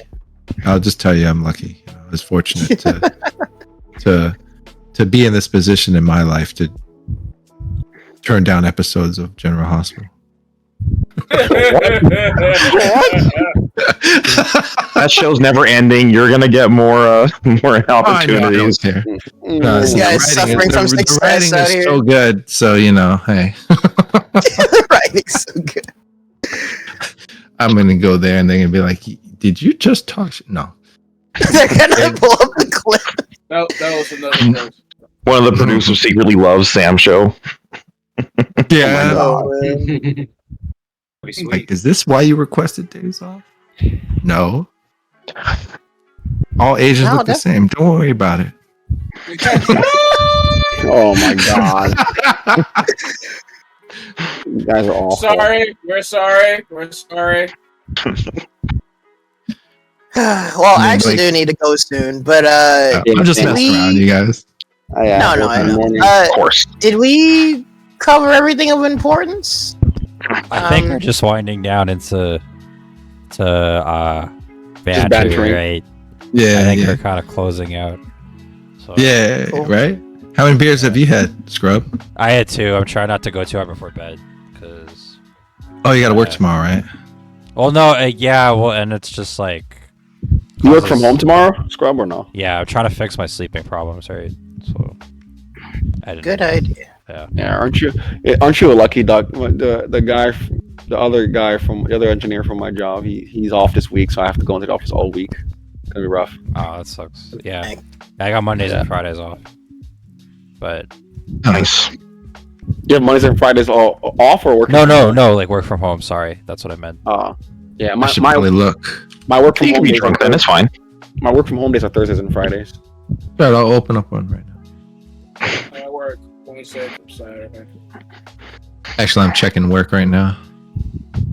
Oh shoot! Are you kidding me? This man forget about another thing he has to be at. Yeah, I got nothing to say to you guys. Oh no, it's the wait. It's the week before. It's the one I turned down already. Sorry. It's like on a list. All right, you guys have a good night. Alrighty.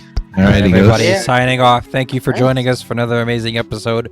We will see you at things. I guess this there's was stuff really cool either coming and that we're gonna be there. So tune in. I'm really good at this stuff. Thanks, guys. All right. Thank y'all for chilling. Like, comment, subscribe. Go click stuff that's in the description or something. Play Samsho if the game allows you to. Tip your waitress. Yeah. Embrace Yo, I just noticed that Kelly's picture. All right, good night, everybody. Hasta luego.